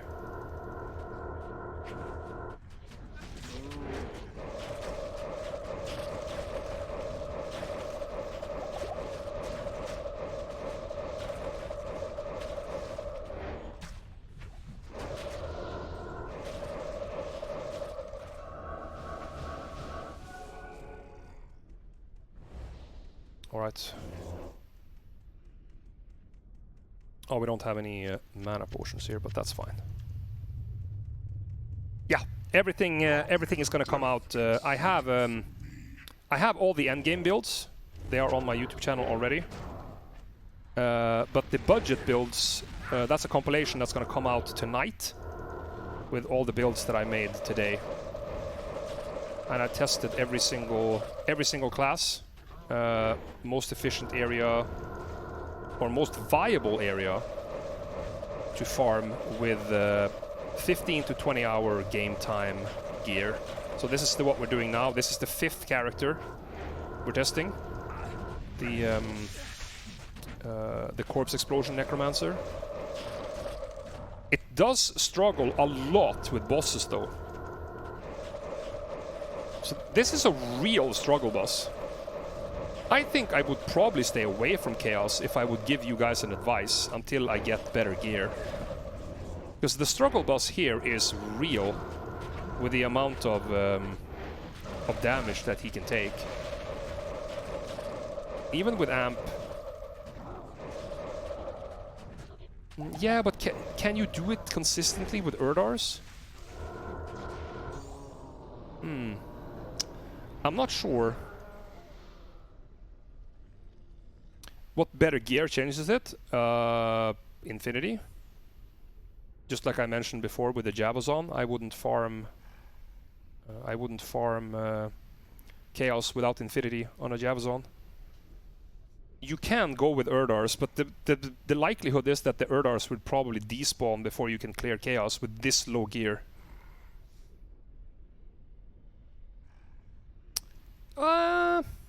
I mean, yeah, clearing of the Chaos itself was fine, and no problems. I had no issues with that. I just wonder if it's worth it when Diablo is this slow. If you would rather do a cow map and a Travincal run instead of doing one Chaos run.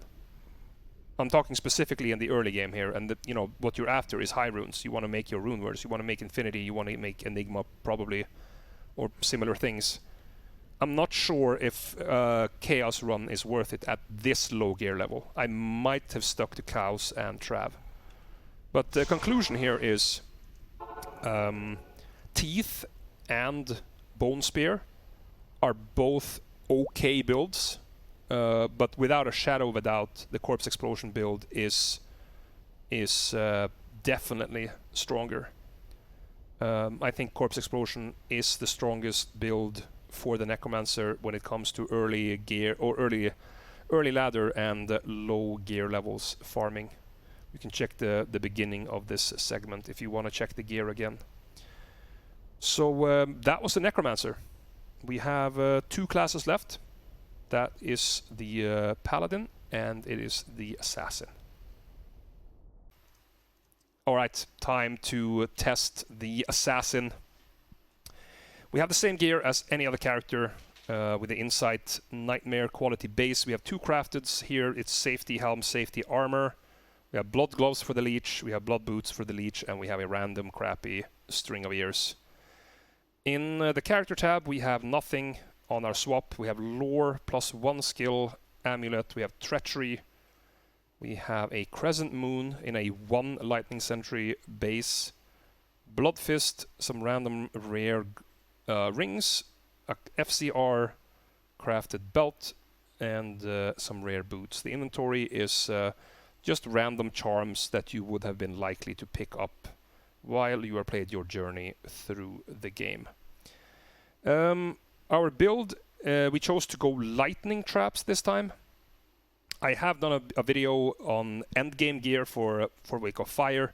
So to test the validity of a level 80 day 2 approximately 15 hours invested into the game.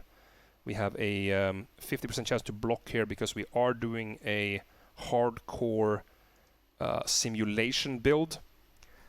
So this is what it will be like approximately after 15 to 20 hours of game time. We have the rhyme, of course. The rhyme is unbelievable for hardcore, and it helps you get that 50% chance to block. We have around 40 ores. It's a little bit lower on the fire side, obviously. This is probably what you're going to be looking at, and we're going to try to find the most useful farming gear build for this level, and with relatively crappy gear. And then yeah, I'm assuming that both the Wake of Fire and Lightning Trap build is going to work pretty much the same way. So this time we are going to test the Lightning build, and we obviously spawn right next to those assholes over there.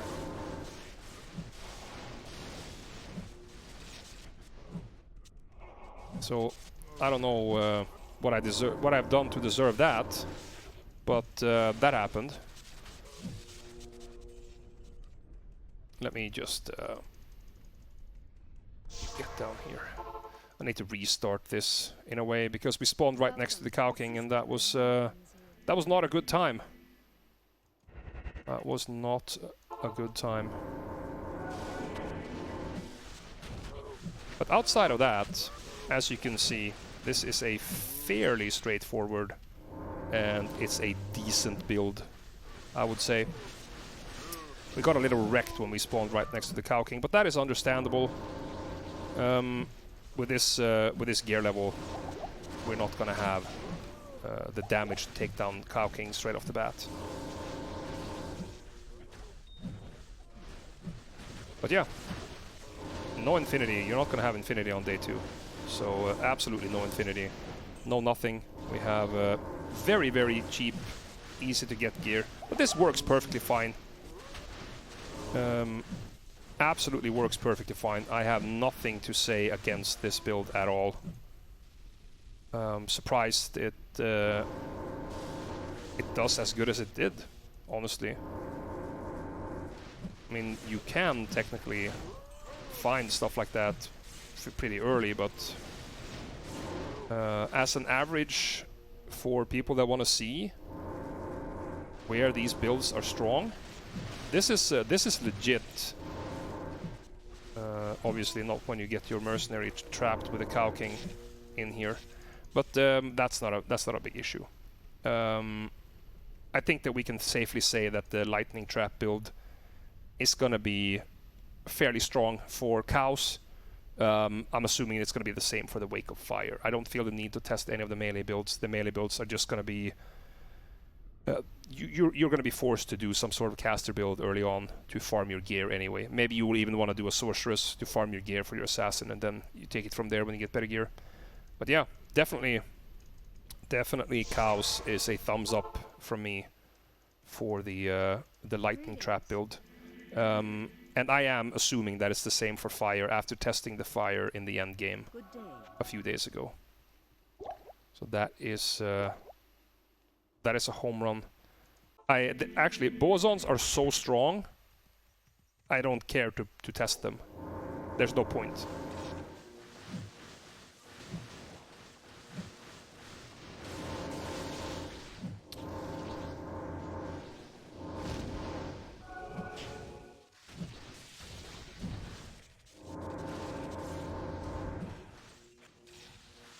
So I think that... oh, what the hell? Imagine doing that on the first day. That's your Umrune right there, boys. Trangle's Geese on day 1 or day 2. That's nice.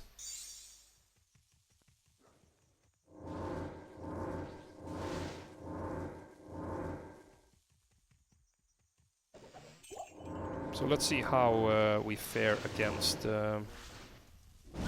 these up here. I'm assuming that this is gonna be pretty tough. Without... oh, actually...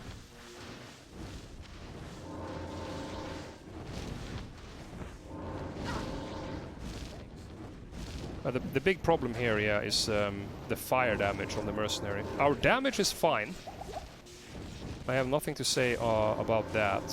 The problem is rather that the mercenary is getting wrecked. But yeah, I would say with the amount of lightning resistance monsters you have here in Trav, I don't think the Trapsin is a good choice for Travancore. Neither the Lightning Trapper or the Wake of Fire Assassin, because they run into the mirrored problems, because half of the council is fire immune, the other half is lightning immune. So you probably want to stay away from Travancore. I want to tell you, in Season 2, I did play Wake of Fire Assassin the entire season. I leveled it to 99. Hello there. I did not do Trav, and I did not do Chaos. I farmed the cow level until I got my Enigma, until I got my Infinity, and I got my Storm Shield. And then I went to maps. I did not feel like any of the other areas were worth it. It was too much of a struggle. It was too slow. And I think sticking to the cow level as a Trapsin is probably what you want to do. Alright, so we have arrived in Chaos, guys, and I just wanted to take this build here just to show you what I was talking about. As I mentioned before, I played Trapsin in the previous season. I chose to play Wake of Fire, but you're gonna run into the same issues because there's so many immunes. There's so many immunes in Chaos, and it takes forever without Infinity. Even with Infinity, I tried a run when I farmed my Infinity last season, and even with Infinity, I thought it was slow. It was not worth my time. So I highly suggest you guys, if you want to play the Trapsin, if it's the Lightning Trapper that I'm showing here, or if it's the Wake of Fire Assassin that I have done a video on before a few days ago. That was a more endgame build, but it's the same principle. It's really solid main damage, and then you have the nerfed Death Sentry. It's they're both decent builds, but with the amount of immunities that are in Chaos, I mean, you can see that it's just taking forever. And without the ability to, like, you can technically try to run past all this and like try to find a corner where you can make a stand, but I mean, look at this. It's just not gonna be a good time. So I think the conclusion here is if you want to play the Trapsin, I have showcased the Lightning Trapper right now. Check out the beginning of this segment if you want to see everything again. You definitely want to stick to the cow level. The build is fairly strong in the cow level. Doesn't matter if you go Lightning or if you go Wake of Fire, you are going to be successful in the cow level. This is a reflection of what I did in the previous season when this was my main as well. Definitely good for cow level. Would not recommend Trav, would not recommend Chaos on this character.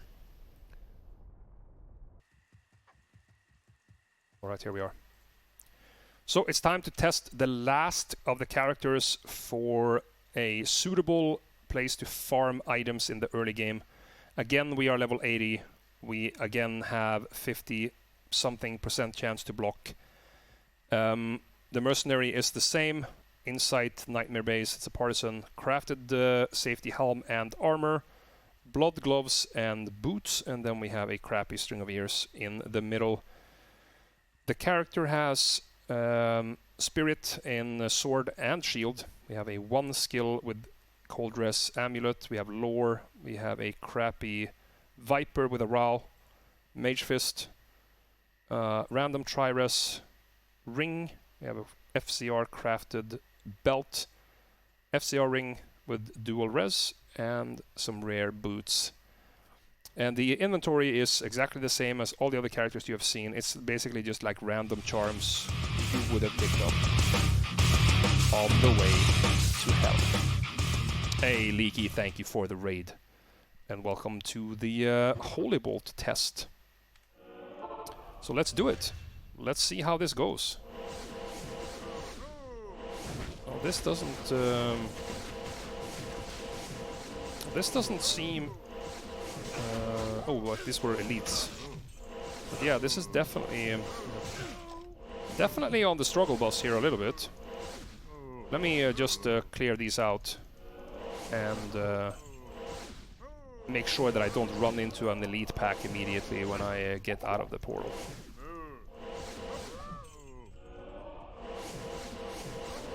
Yeah, but I mean, you can't really expect to get things under control when we run into an elite pack. The first thing we do here. So let me just get these down, and I'll rest the mercenary, and then we will try again. Yeah, I think I will be testing, especially if this build turns out to be not that great. I think we should probably test the Fist of Heavens. But okay, here we have it. Let's hope that we have more luck with randoms here. And as you can see, as I expected, it's doing quite fine against regular cows. Like, take a look at that. This is not bad, guys. This is not bad at all. If you are just being a little bit careful to not pull too much, this build is fine for doing cows.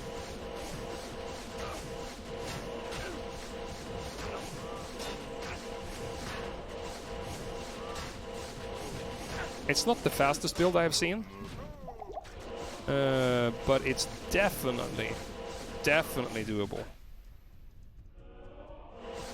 So I would say that I would say Holy Bolt for me. Thumbs up for cow level. Definitely. Can obviously run into some hairy situations with elites and stuff like that, but that every build that's gonna happen in the early game. But this is definitely doable. And this gear we have now is not very impressive. I tried hammers. I didn't want to see it anymore daily. I didn't like hammers at all. And I have a buddy of mine who is pretty much a Paladin expert. He said that Holy Bolt is performing much better than hammers. So yeah, cows is a yes from me for the Holy Bolt build. Let's check out Travancore. Here we come.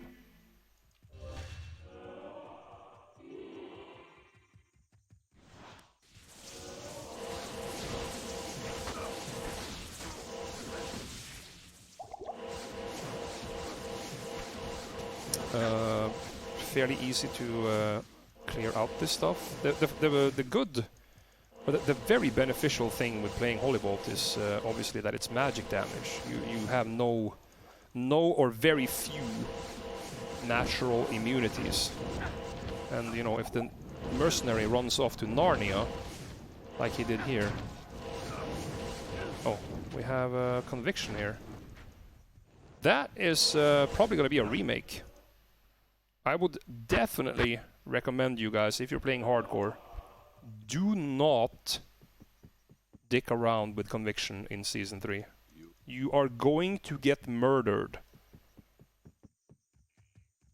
If you have this low gear and you're playing on hardcore, remake the game if you see conviction. But that being said, we're gonna go and give it another try. Alright, Trav, do it up. Don't be nasty on us. Don't be nasty on us here. Alright.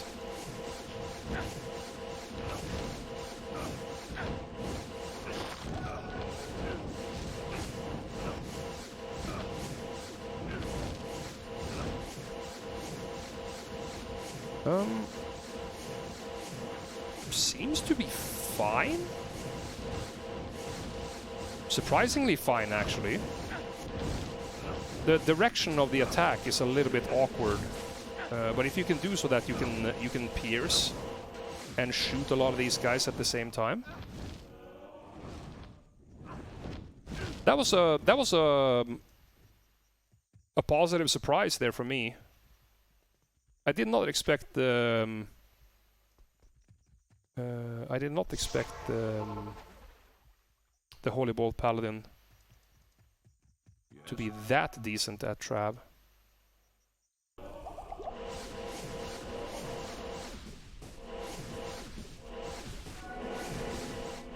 What the hell happened to the mercenary? He's in Narnia.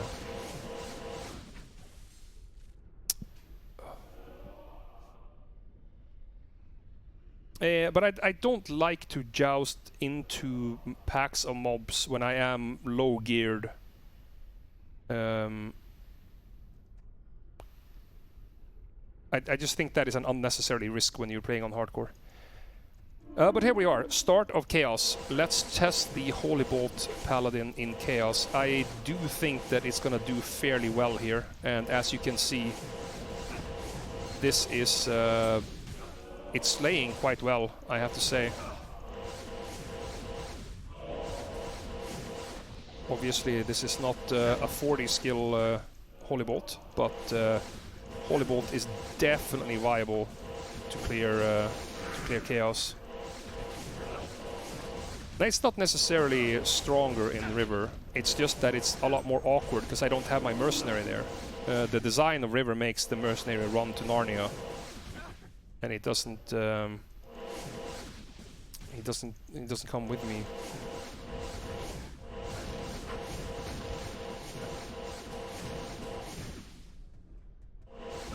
Yeah, I mean, I'm assuming that that's what you can do if you are very experienced with the build, or you are at a much higher gear level than I am now. But if I'm playing hardcore and I'm completely new to the build, I'm not going to start jousting into monsters.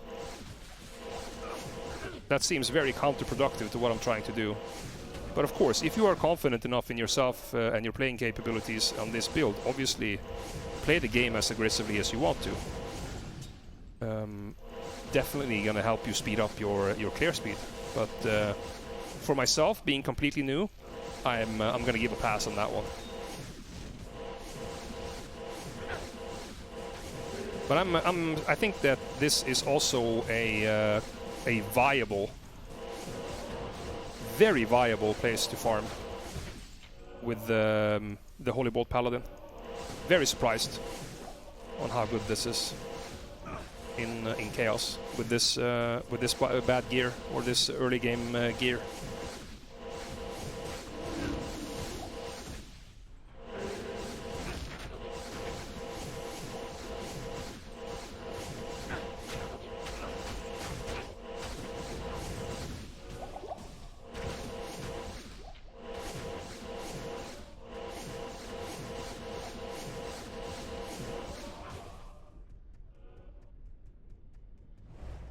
Okay.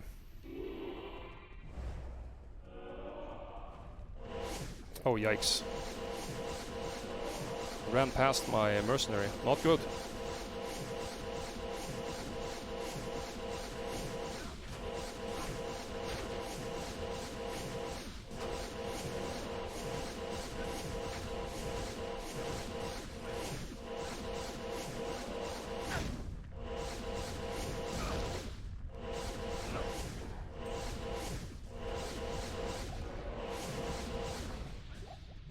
What the fuck was that teleport?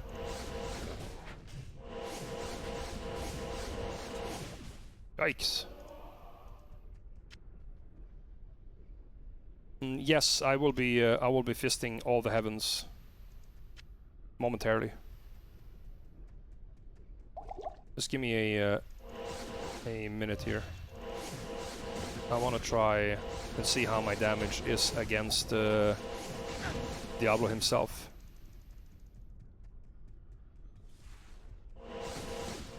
Yeah, the open beta is not out yet, so there's going to be an announcement and there's going to be a how do I join button, 100%. So until that one is released, you can just chillax.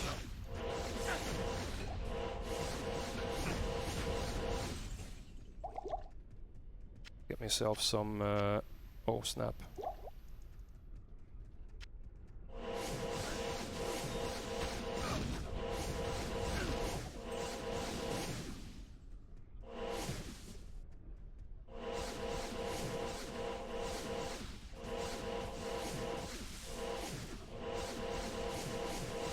I have to say, it's a very pleasing build to play. It's very straightforward. You point and you click. There's no aura changing. There is no use of different skills. It's very simple. If you are new to this build, it's a pretty easy build to learn.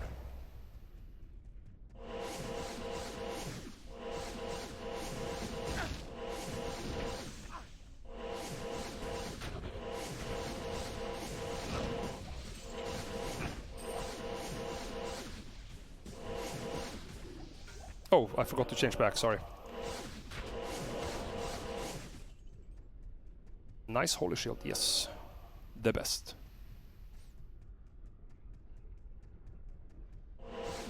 Oh, I actually had no idea about where the power of the Holy Bolt Paladin was. But evidently it's very strong in Chaos.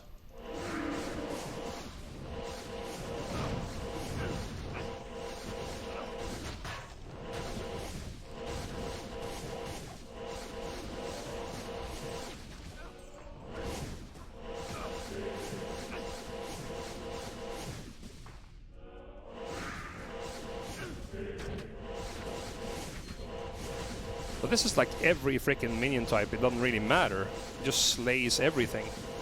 And the mercenary being constantly healed here and there. He's just tanking everything. This is on the verge of actually being a little bit too powerful.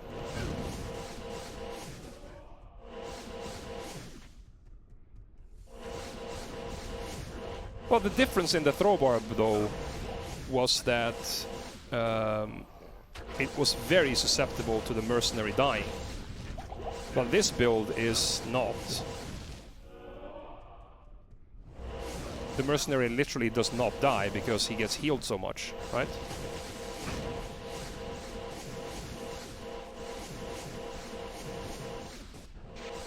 Yeah, let's just get... oh snap, that was a lot of stuff.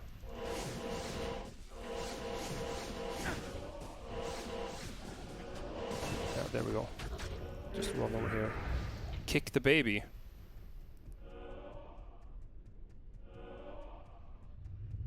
I did have major issues on the barb. Yes, I think this feels... this early game, the Paladin, definitely feels better than the early game barb. The early game barb was a real struggle bus.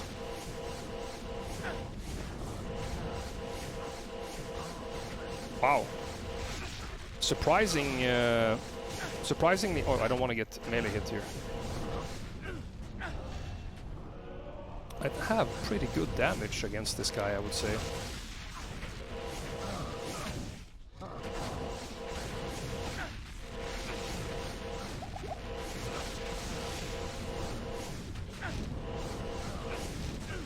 Come on, stop being a pleb. There we go. Hey, Drax, day 1, guys. Well, that's 5 million high runes right there. Not a bad one either. 15 strength. That's the power of this build.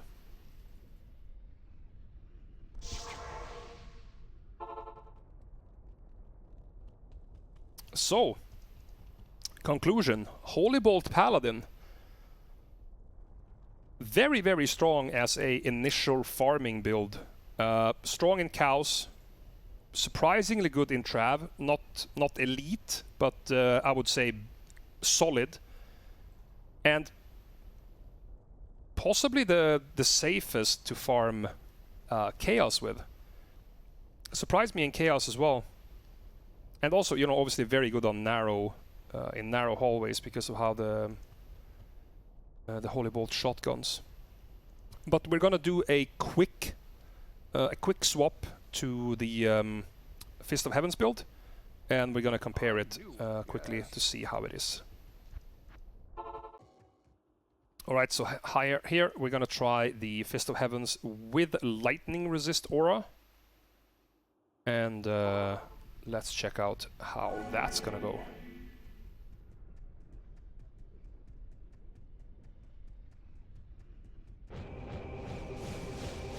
Oh my. That looks like it does do a little bit of damage.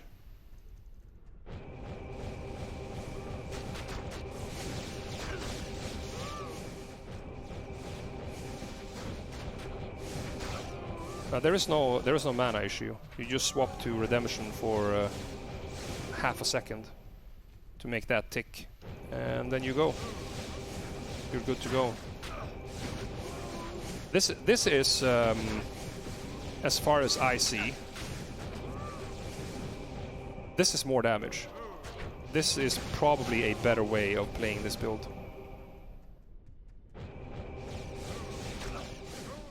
I mean, obviously, I have very little experience with this build, but as far as I can see from what I tested on the Holy Bolt build, and what I have here, this is faster. Let me see if I can find the bigger pool here. Alright, so we have a substantially bigger group here. Oh yeah. Look at that. That suddenly became pretty viable. Oh yes. How about that? That's a little dark horse in this race of what's the most solid low-level character. This is not a bad choice. Wow. Surprised. Definitely surprised. A little surprised there at the end of the day. We got the Fist of Heavens build with Lightning Res Aura.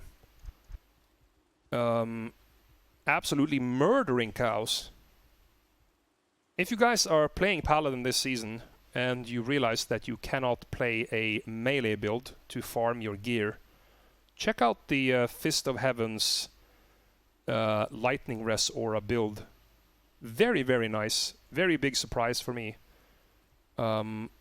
Will do solid in Chaos, will do solid in Trav, will do solid in Chaos. Probably the best / safest Chaos build there is. So yeah, that's gonna conclude the early game Paladin. And we have now gone through all the builds. Let me quickly jump out to the screen so I can visualize these characters in front of me. So we have tested every single character at level 80 with pretty much the same gear.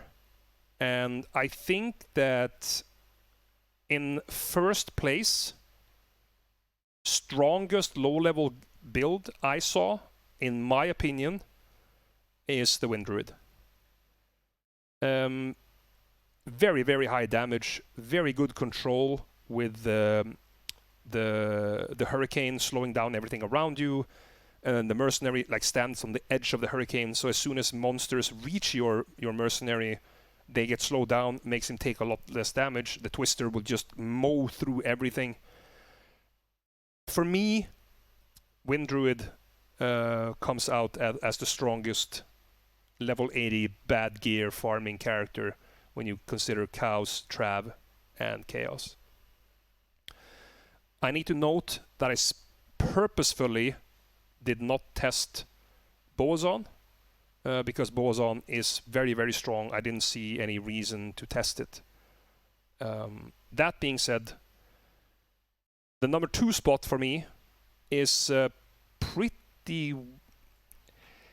It's almost a 3-way tie between the Necromancer, which we chose to do Corpse Explosion eventually. We tested more builds, but for me, for Necromancer, Corpse Explosion is the fastest choice for the Necromancer. It is the Holy Bolt / Fist of Heavens build for the Paladin, but I do think because of the mobility, because of the fact that you can do more things in the game, the Sorceress will take the early game second spot.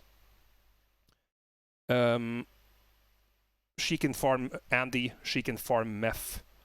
She's just overall strong. So that's going to be the second place for me for early game. I will say that I will probably recommend the Holy Bolt Paladin over the Necromancer. And this is because the Holy Bolt / Fist of Heavens Paladin is a much, much simpler build to play. For someone who is looking to play something new, If they want to go into Holy Bolt, you have literally 2 buttons. It's going to take you 7 minutes to be okay at playing that build. Just don't get yourself fucking killed. The Necromancer, as always, is a quite complicated build. There's a lot of things that has to happen at in correct sequence to be able to max your DPS output. Nothing takes away from his power. The Corpse Explosion build was very strong. That build on its own, I would say, is a shared second place with Sorceress and Paladin. But because the build is quite complicated to play properly, it can be a bit harsh entry level for a new player to take the Necromancer. In the, what would that be? In the 5th position, I would say the Javazon. The Javazon was also strong. We didn't struggle too much, but I would say you should stay away from Chaos. Chaos is not a good place to be as a Javazon, no matter if you're going Poison Javs or if you're going Lightning Javelins. It is just a very, very tough area because of the resistances you have there. You should probably stick to Cows, and then maybe when you get 1 or 2 skillers, or maybe you get 1 gear piece that is really strong, you can consider expanding into doing Trav every cow run you do. 6th position, the Assassin. I feel like the Assassin has almost been punished a little bit too much with the Death Sentry changes. That being said, this is not either a very bad character. Both the Wake of Fire and the Lightning Trap Assassin can farm cows. Also would probably stay away from Trav. I would stay away from Chaos. I played Wake of Fire Assassin in Season 2 myself quite a lot, and I ended up feeling like those 2 areas were just not worth it. I could do them, but it was just not worth it. So I chose to stick with the cow level. I farmed my Enigma, I farmed my Infinity, and I farmed my Storm Shield in the cow level before I moved on to maps. Teeth was substantially worse than Corpse Explosion. It would probably have been the 2nd worst of all the builds if Corpse Explosion didn't exist. Necromancer would have been in 6th place if they didn't have Corpse Explosion. If you want to go a caster build like that, I would highly recommend Bone Spear. It was better than Teeth because the fact that it pierces through, right? While the Teeth just get soaked up by the first target it has. So Bone Spear worked out better. Corpse Explosion was the best of the Necromancer build. And in the last place, by quite the margin, is the Throw Barb. It's the build that I'm going to play. I was surprised over how much it struggled. You're going to be absolutely dependent on getting your source of amplified damage as soon as possible. Be that Lawbringer, be it a Lacerator, a Gavel of Pain, Reaper's Toll. Whenever you can get your hands on something that gives you amplified damage, your build is going to be on the lower echelon of all these other builds we have seen here. We all know how strong the Throw Barb will be endgame. I have made videos, other streamers have made videos. The Throw Barb is super, super strong, but he is by far, not a little bit, by a lot, the worst character at bad gear at level 80 after about 15 to 20 hours of playtime on the new servers. He is going to be a struggle, I can tell you that, but thus more rewarding when you get there. But that's going to be my entirety of the, what should I say,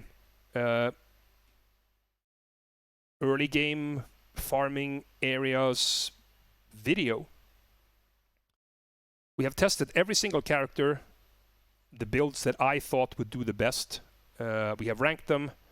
I hope you guys can use this information to pick a build that you would be interested in playing, and you can see from what I did that every single build here, or every single character, has its place. You can make it work farming cows, chaos, or trav, depending on which character you choose to pick. The only one that I will make you think twice about picking is probably the Barb. It's going to be very tough. Just to let you know, I'm going to play Barb. I don't mind struggling for it. I know that the reward at the end of the tunnel is going to be that much better. It's going to feel so much better when you finally get rewarded with a strong character, if it is a struggle at the first. But that's going to be that. I hope you guys found this video helpful. And we're going to be back with some more beta content a little bit later.